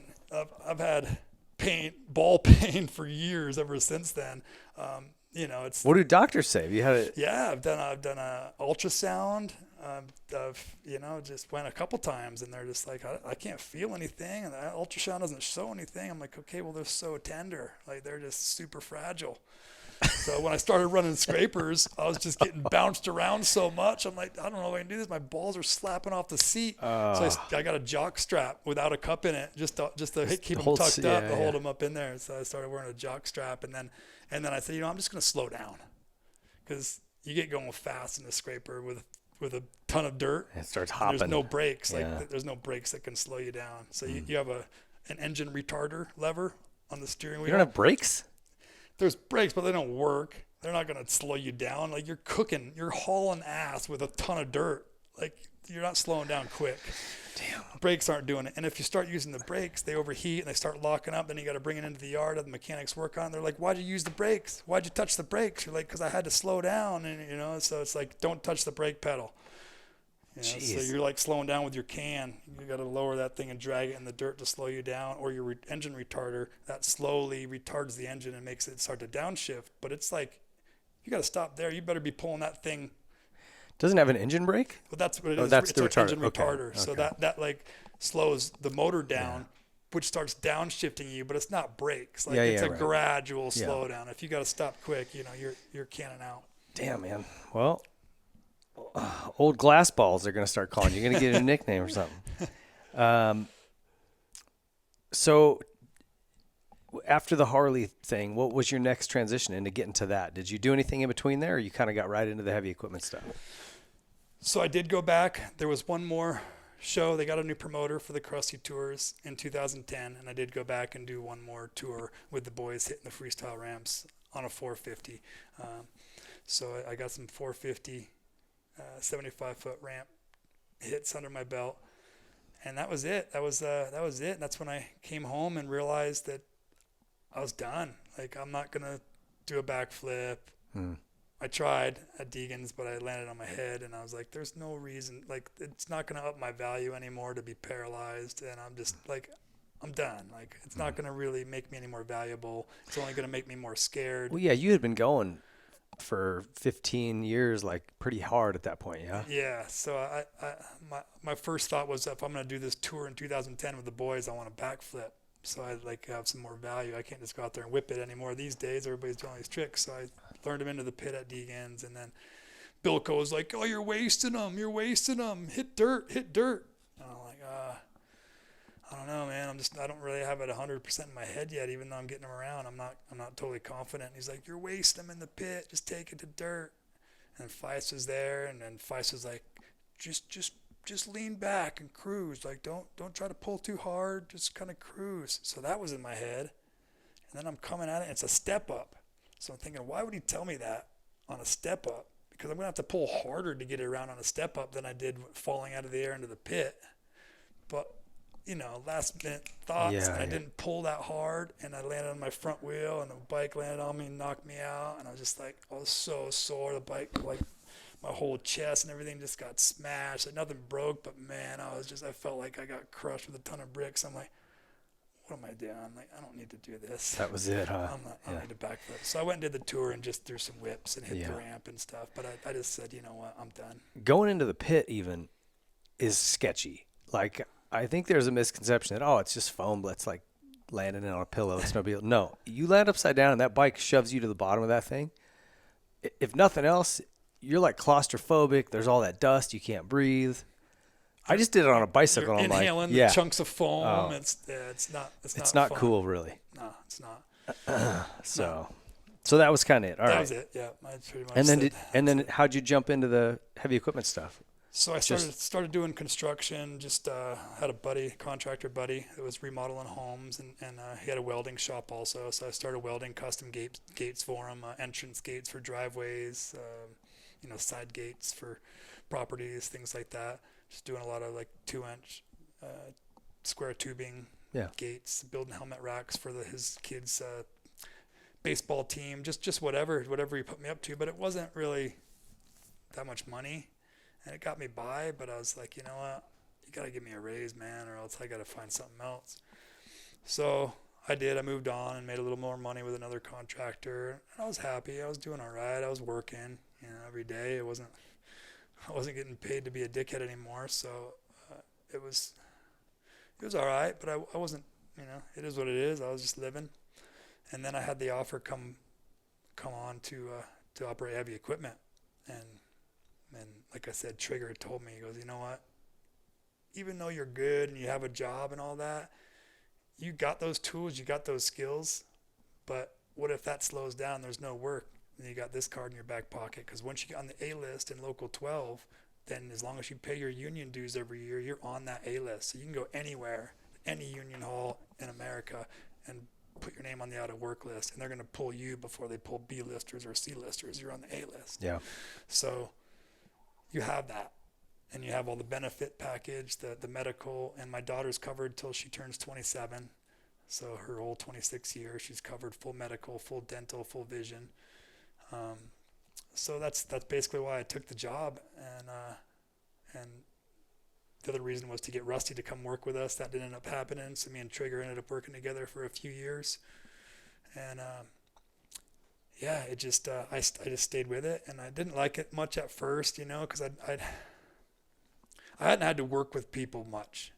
So I was always, when I worked alone. I do things my way. I got my own tools, kind of like my career in motocross. I did my own thing, like I'm not trying to deal with all these idiots or teach anybody how to do this stuff that I know how to do, that I learned the hard way. Yeah. Like, just let me handle it. So working with all these people, and then also being the new guy, and they threw me straight to journeyman wages. I didn't have to take any apprenticeship course or anything like that a lot of these other guys had to do, and they've been doing it for years. So here's this new guy making the same amount of money as them, and I'm green, I'm clueless, I have no idea what's going on, I don't know where I'm at in the cut, I don't know where to dump. I'm like, loose. So they were a little salty. It's a little salty. Luckily, a lot of them, because they're in the dirt world, had seen the videos, so they gave me a little bit of respect from what I'd done on a dirt bike, on the tractors. Otherwise, they would have been a lot harder on me. So that was cool. I had a little bit of a hall pass for them, and everybody's cool. I got with a good company, and I was still drinking alcohol at the time. Not a lot. You got to get up at 4 or 5 in the morning and go to work, and you work 10-hour days, 5-6 days a week. So it's not like I was going out partying, but I was drinking, at least a beer or two a day. I'd come home, can't wait to have a cold beer, with my dinner, whatever. I was drinking. And I was 45 years old, and this was 2017 I got in. So 2018, 2019, I'm like, this sucks, man. This sucks. It's brutal. We're here just doing laps 10 hours a day, and the first hour's fun, kind of, whatever. You're mobbing this tractor, and it's kind of like you're making motocross tracks and following your buddy, and it's kind of fun, but then it gets old real quick. That bump that you hit that one time, we're going to hit it 150 times today. So you better raise your seat off, your ass off the seat, use your legs as suspension, and ride that bitch like a thoroughbred, because it's a bumpy ride. And there's some big boys that work with me, and they must just get so tossed in that chair. I'm like, how do you guys do it? Because I'm literally standing up when I'm operating that thing. It's brutal. So I didn't really like my job, even though it was good money and all that. I was bitter and angry, and I didn't want to live like that. I didn't make it this far to be unhappy and feel like it's the end of the road and I'm stuck in this. And I had a girlfriend at the time, and I was like, is this really it? I wasn't happy at all. I was really miserable, man. I was it wasn't good. I was really depressed, and it just wasn't good. I was not happy. And part of it was because of the relationship that I was in. But so I said, you know what, it's not working out. We need to break up. And she goes, well, I think it's because of your drinking. Maybe you should stop drinking. I said, okay, well, stop drinking. So we'll give it a year with no alcohol and see if we get along. and go from there. Well, we gave it a year. We didn't drink. She quit too, which was cool. I quit, and then like a week later, she quit. And I was 45, but it was January 3rd. It was right before I turned 46. And we ended up breaking up after that year. So I was like, oh, there it is. Well, it wasn't meant to be, you know, like even without alcohol, we don't get along. We're just not on the same page. Go do your thing. I'll do mine. So I stayed sober. And my sober buddy that challenged me to not drinking, he goes, just give it a year. Take 1 year off. And if you want to drink after that year is up, go ahead. But I bet you won't want to drink, you know. I said, all right, we'll do it. And he was right. After that year, I had no desire to drink again. And I really appreciate him because he challenged me. He called me out. He said, you're weak. You can't not drink for a year. Like, you can't do it. You'll bitch out. You'll be back on the bottle in a week. He's like, there's no way you can do it. You can't do it for a year. And he kind of wrote me off and told me I couldn't do it. And that's probably not a for you, good thing for me to be told, because if somebody tells me I can't, then I'm all over. I'm going to do it, prove them wrong. So that helped me really, just put it down. And I made that decision. Like a lot of people say, 1 day at a time. I went 1 year at a time. I said, no, it's not 1 day at a time. I'm committing to this right now. It's going to be a year because he said I couldn't. So that's what kept me committed to that year. And man, my life's been so good ever since. So what did you notice? Tell me what over the course of that year and even to currently, like when you were drinking versus not, what's different? Well, my daughter was going to be 21 that year. So I said, you know what, if I've retired from jumping dirt bikes, I've retired from chasing women. R.I.P. I need to. That's tough. I need to retire from drinking, especially now that my daughter's 21, legal drinking age. I'm done. I had my days. I've been doing. I just need to give it up. And I'd thought about it, before, and I tried to stop and quit for a week or two, but then fell off the wagon. And it wasn't until my buddy challenged me to that year that it actually stuck. But I'd say the biggest thing that it changed as far as work goes was I wasn't quick to be over it. If you're doing some work around the house, you're having a couple beers and then you have a couple more and you planned on painting the whole side of the house and you get about halfway there and you're like, you know what? This can wait. Let's continue to drink elsewhere. You know what I mean? Like, you just get over things. You're kind of like, you know what? I'm over this. I'm over that. So that changed. I wasn't like short to throw in the towel and just be over it. And I just my attitude, just trying to find the positive, and I've always been that way, but it gets hard sometimes to try to find the positive in things, like even bad situations. If you find the positive, then you can at least get a lesson out of it. Yeah. There's always positive to be found. Even in the worst situations, you can at least learn something from it. So I just tried to change my thinking, and then that's where I really dove into the health and ingredients. And I said, well, if I'm not drinking, I'm kind of all or nothing type of guy. Go big or go home, right? So if I'm not drinking, I'm going to go all in on this health thing. So I started following like Dr. Living Good, and there's a lady named Barbara that's on there talking about good things about certain foods you can eat for certain issues, and just like start reading ingredients and even the meats. And then, it's just, wow, it just opened a world of lies and poison to my eyes that I was like, wow. And the more I started seeing all this, the more things I started seeing on Instagram and stuff, and I was just like, whoa. And I knew that we've been lied to in the past, but then I started like adding up all the lies that we've believed our whole life. It's crazy. That we've been told from school and from our government and from everything else. The food pyramid? How about the food pyramid, dude? It's like, what? And then all the symbolism stuff and the Masonic, like, it's like, whoa, holy can of worm rabbit hole. Yeah. So it's been crazy. I just, like anybody, I hate being lied to. Mm-hmm. I'm an honest guy. I tell the truth. The truth hurts. Most people can't handle the truth. And, I saw a sign on the way here this morning, and I thought about it, and I've never really thought about it like this before. But it said, Jesus is the way, the truth, and the light. So, Jesus is a role model. Jesus in the Bible is pretty much perfect. Like, the guy's perfect. He forgave his enemies. He wasn't even mad at the people killing him. He's just like, he's gold. So, like, you always try to want to be more like Jesus, because he was like what the 10 Commandments are. Yeah. He was them. And Jesus is the way, the truth, and the light. But when people are in darkness, the opposite of the light, and are believing the lies instead of the truth, they're going the wrong way. Yeah. They took a wrong turn. So that's why Jesus is the way, the truth, and the light. Because he's got it figured out already. All you got to do is what he did. Mm-hmm. What he does. That's it. Yeah, I The know. other way is the wrong turn, bro. There was a fork in the road. You went the wrong way.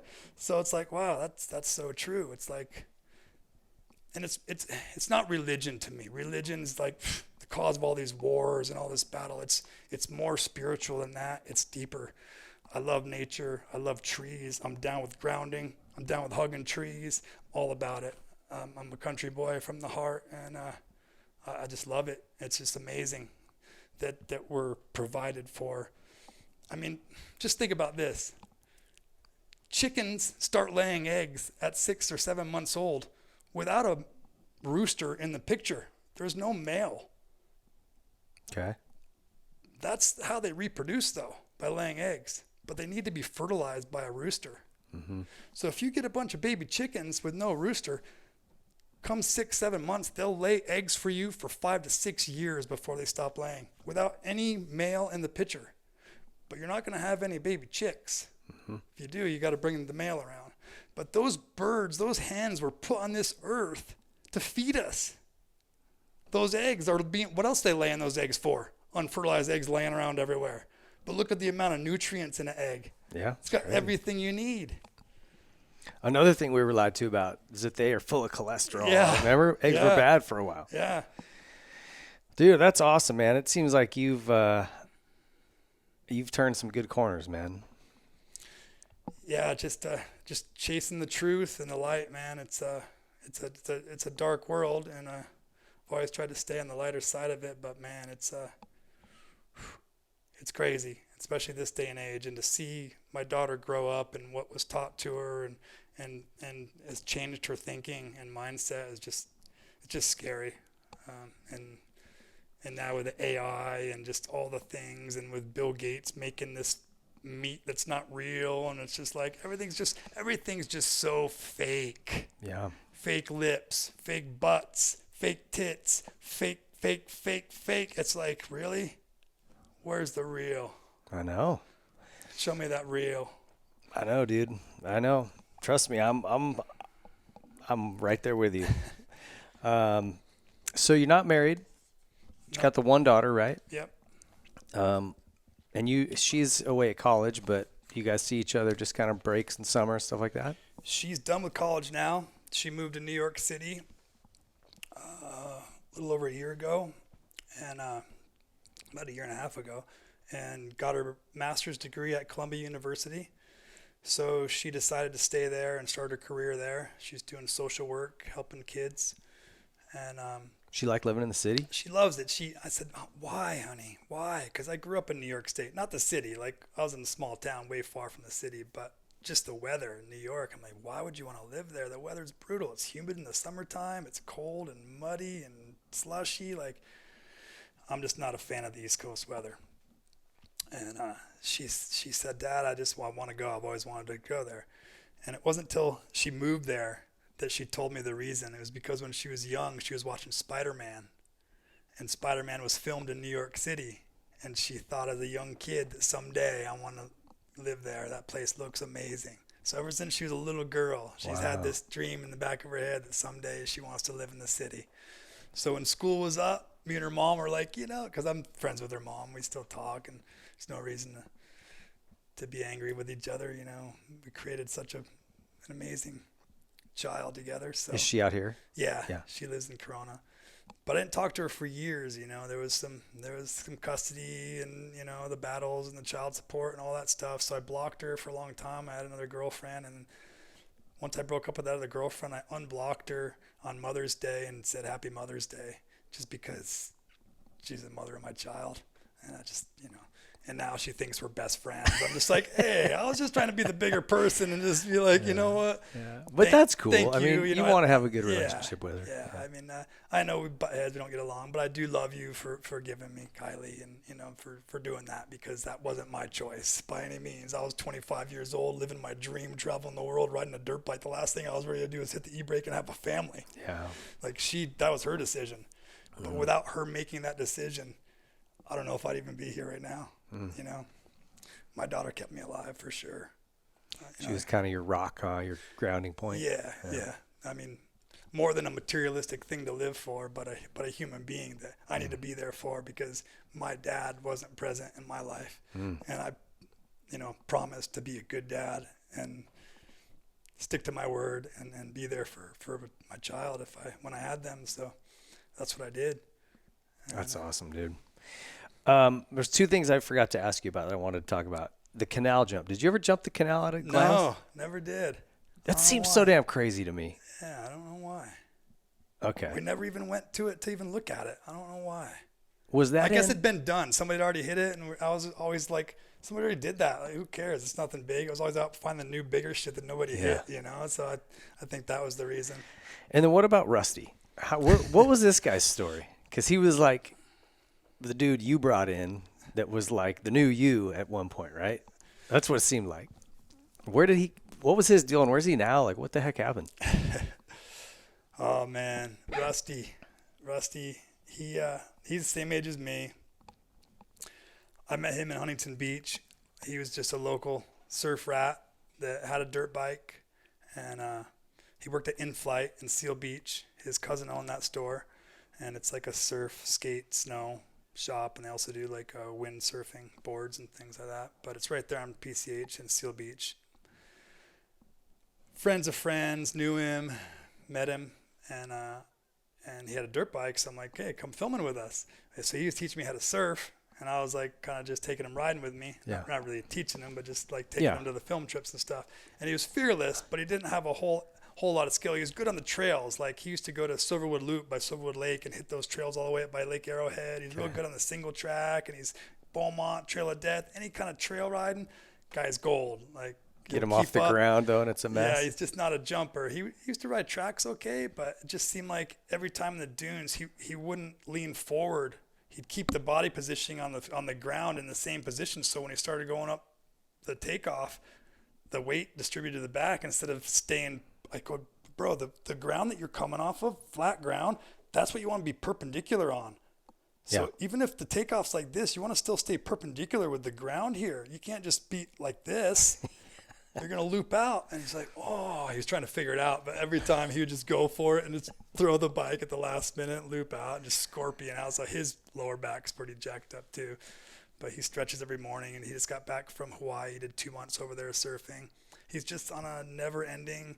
He's single. Endless summer. He's got no kids. He just surfs and snowboards and just travels and works to support it. And I built a studio apartment above my detached garage for my daughter when she was 18 before she moved to New York. So that was one of the things she was losing when she moved to New York. I was like, okay, honey, well, you're losing your car because it's public transportation on the subways in New York City. You're losing your cat because you're not bringing your cat to the apartment. Cat's staying here. And you're losing your studio apartment because I'm not just leaving that open for you for however long you plan on being gone for. Like, I'm renting that out. And Rusty wants to rent it. Yeah. So Rusty's been renting the studio apartment that I have. He's still? Yeah, he's still there. Yeah, I just picked him up from the airport last night. He just did 2 months over there in Hawaii. He's all jazzed up. Hangs out with Nathan Fletcher over there. Yeah. That was I thought of that earlier and I forgot about it, but that was part of the reason I didn't want to do judged events, because Nathan's older brother Christian Fletcher was the first one to do aerials and stuff on his surfboard. Yeah. But the judges were like, They didn't not, like it. not scoring him, Yeah. even though he had the best run, got barreled, everything else. They're like, no, this guy, what's he trying to do? And they weren't Yeah. judging him. So he was always flicking off the judges. And I'm like, yeah, no judged events. So I was anti-judged events from the early days of Huntington Beach. Yeah, I remember that. Randy, who I first moved, I think he sold one of my bikes to one of the, maybe it was Christian. Christian or Nathan. They bought one of my old bikes. Probably Nathan. Nathan's the one that got into It was probably Nathan then. riding. Yeah. Until Quicksilver told him he couldn't do it anymore. And then he moved to Hawaii. Oh, did they tell him that? Yeah, because back in the SMP days, he was on SMP and he had a Honda and he would start riding with me and Trigger and a Manly and everything. And then people started getting hurt and his surf sponsors said no more dirt bikes. So I had to sell it. I mean, I get it, but I remember hearing him complain about judging stuff, and I thought the same thing. I'm like, yeah, you're like doing the next level thing, and they're like, no, we don't like that, so we're not going to score that. Yeah. It's like, what are you talking about? What do you do for fun now? If you're not, don't go riding, you're not working. What do you go do? Well, I just I take my dog to the park pretty often. I just try to enjoy the little things in life, and just I wake up early. I watch the sun come up. I just really strive for eating right, and do my lemon every morning, and just I don't eat till lunch. I eat 3 hard-boiled eggs every day. Eat carrot every day, broccoli, an apple, banana, almonds. I get my protein. I do some meat at night. I'm just chasing health and just staying busy, and just we do one big road trip every year. Me and 5 buddies. We have our Harleys, our road glides, and we put our trunks on and our sleeping bags and our air mattresses and tents, and we just hit the road. And everybody asks us, "Do you have a chase truck?" I'm like, "No, it's just us." And we're on Harleys, and Harleys break down all the time. Yeah. So You got a pretty good history of being able to fix them, though, I'm sure. yeah, I could fix them, and we have AAA, so we're good for a little tow if we need to get us to the dealership. But it's been fun the last few years. We did Alaska last year. This year we're riding up to Canada from Tennessee, and then all the way across the bottom of the country, just right on the border of New York and Canada, but right along the bottom. Probably that same road that goes through Calgary and Alberta and all the way over to Vancouver, and then cutting down into Washington. And then our buddy from Oregon is doing a bike show. Okay. So we're ending up at. So we have a deadline. All these rides that we do, we have a deadline, like a bike show we're going to hit. And then we've got other things to stop and visit people, sites to see, national parks to visit, all these like touristy things to see along the way. Hopefully weather works with us. Hopefully bikes breaking down, get fixed and back on the road good. Because if we miss a day, we're going to have to cut out some of the sightseeing to still make it to our destination on time to get that last bike show. Oh, that's kind of stressful. So it is not really, because like our one buddy, my neighbor, Rogie, he puts it all together. He maps it all out. He knows the gas stops, what hotels we need to reserve just in case it's raining where we can't camp. We got to get a hotel. He's got the route plan. He's got his GPS. He's like, we just follow him. It's all dialed. So you're leaving out of Tennessee. How do you get your bikes there? No, we're leaving out of here. Oh. Riding to Tennessee.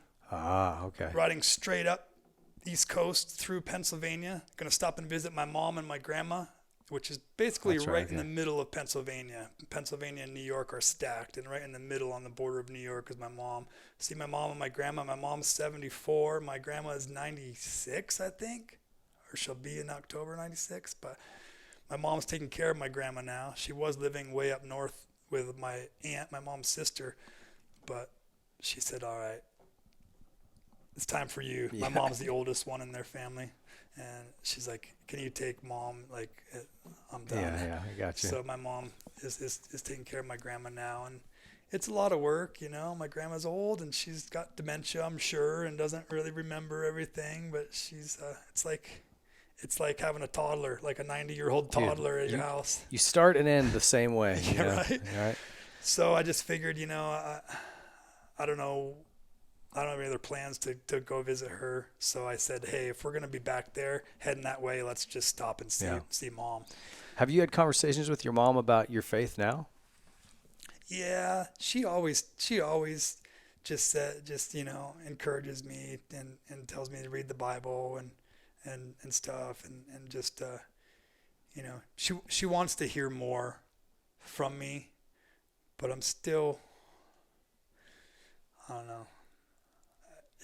She's good, but she's proud of me that I'm not drinking anymore, and she's proud of me that I'm interested, but she wants me to go to church, and I've got a bad taste in my mouth about churches because we were forced to go to them so much when I was young, and I saw the hypocrites and the people. I was real observant. I still am, and I was just like, this isn't fine. Like, all these people aren't on the same page. This guy's saying this, doing this. I don't know about this church thing. So I'm kind of hesitant on the church thing and that whole religion thing, but I don't believe that the Bible, whether you read the King James version of the New International Version or whatever, and now I'm seeing things that King James was like the worst guy ever, and he's the one that wrote the Bible, so he's going to put his twist on it. And I just saw something that Walt Disney bought the rights to the King James Bible, and they're going to change it up and put their twist on it now. I don't know if that's true or not. I haven't heard that. I just saw that yesterday. Walt Disney Company bought the King James Bible rights to be able to change it and re-edit the Bible. I'm like, no way. I don't know if it's true or not, but anyways, it's just, it is what it is. But at the end of the day, the 10 Commandments, I believe in. I believe in, love your enemies, forgiving people. And I didn't forgive my dad until he passed away. And it's hard living with that anger, So forgiveness is really, really a big thing to do for yourself. Yeah. Not for the person you're forgiving, but for yourself. You need to just let it go. And the past in general, you can't change it. We don't know what's in the future. It's just trying to live in the now, which I'm still trying to grasp and understand. Everybody's like, say, live in the now. Like, now is life. Like, there's no life in the future because it's not sure for sure. And the past is unchangeable. It's done. So yeah. Focus on what you can change. It makes sense, right? Do the now. But it's kind of hard. Yeah. You'll find yourself wandering back or ahead, right? Mm-hmm. And thinking of the future is anxiety because, you don't know what's going to happen. Yeah. Thinking about the past, maybe it's good memories, but there's also bad stuff that you'll drag up. Mm-hmm. You're right, man. I mean, that's the answer is to just right now. This is what you got. It's right now. Yeah. And it's just, just being good. I mean,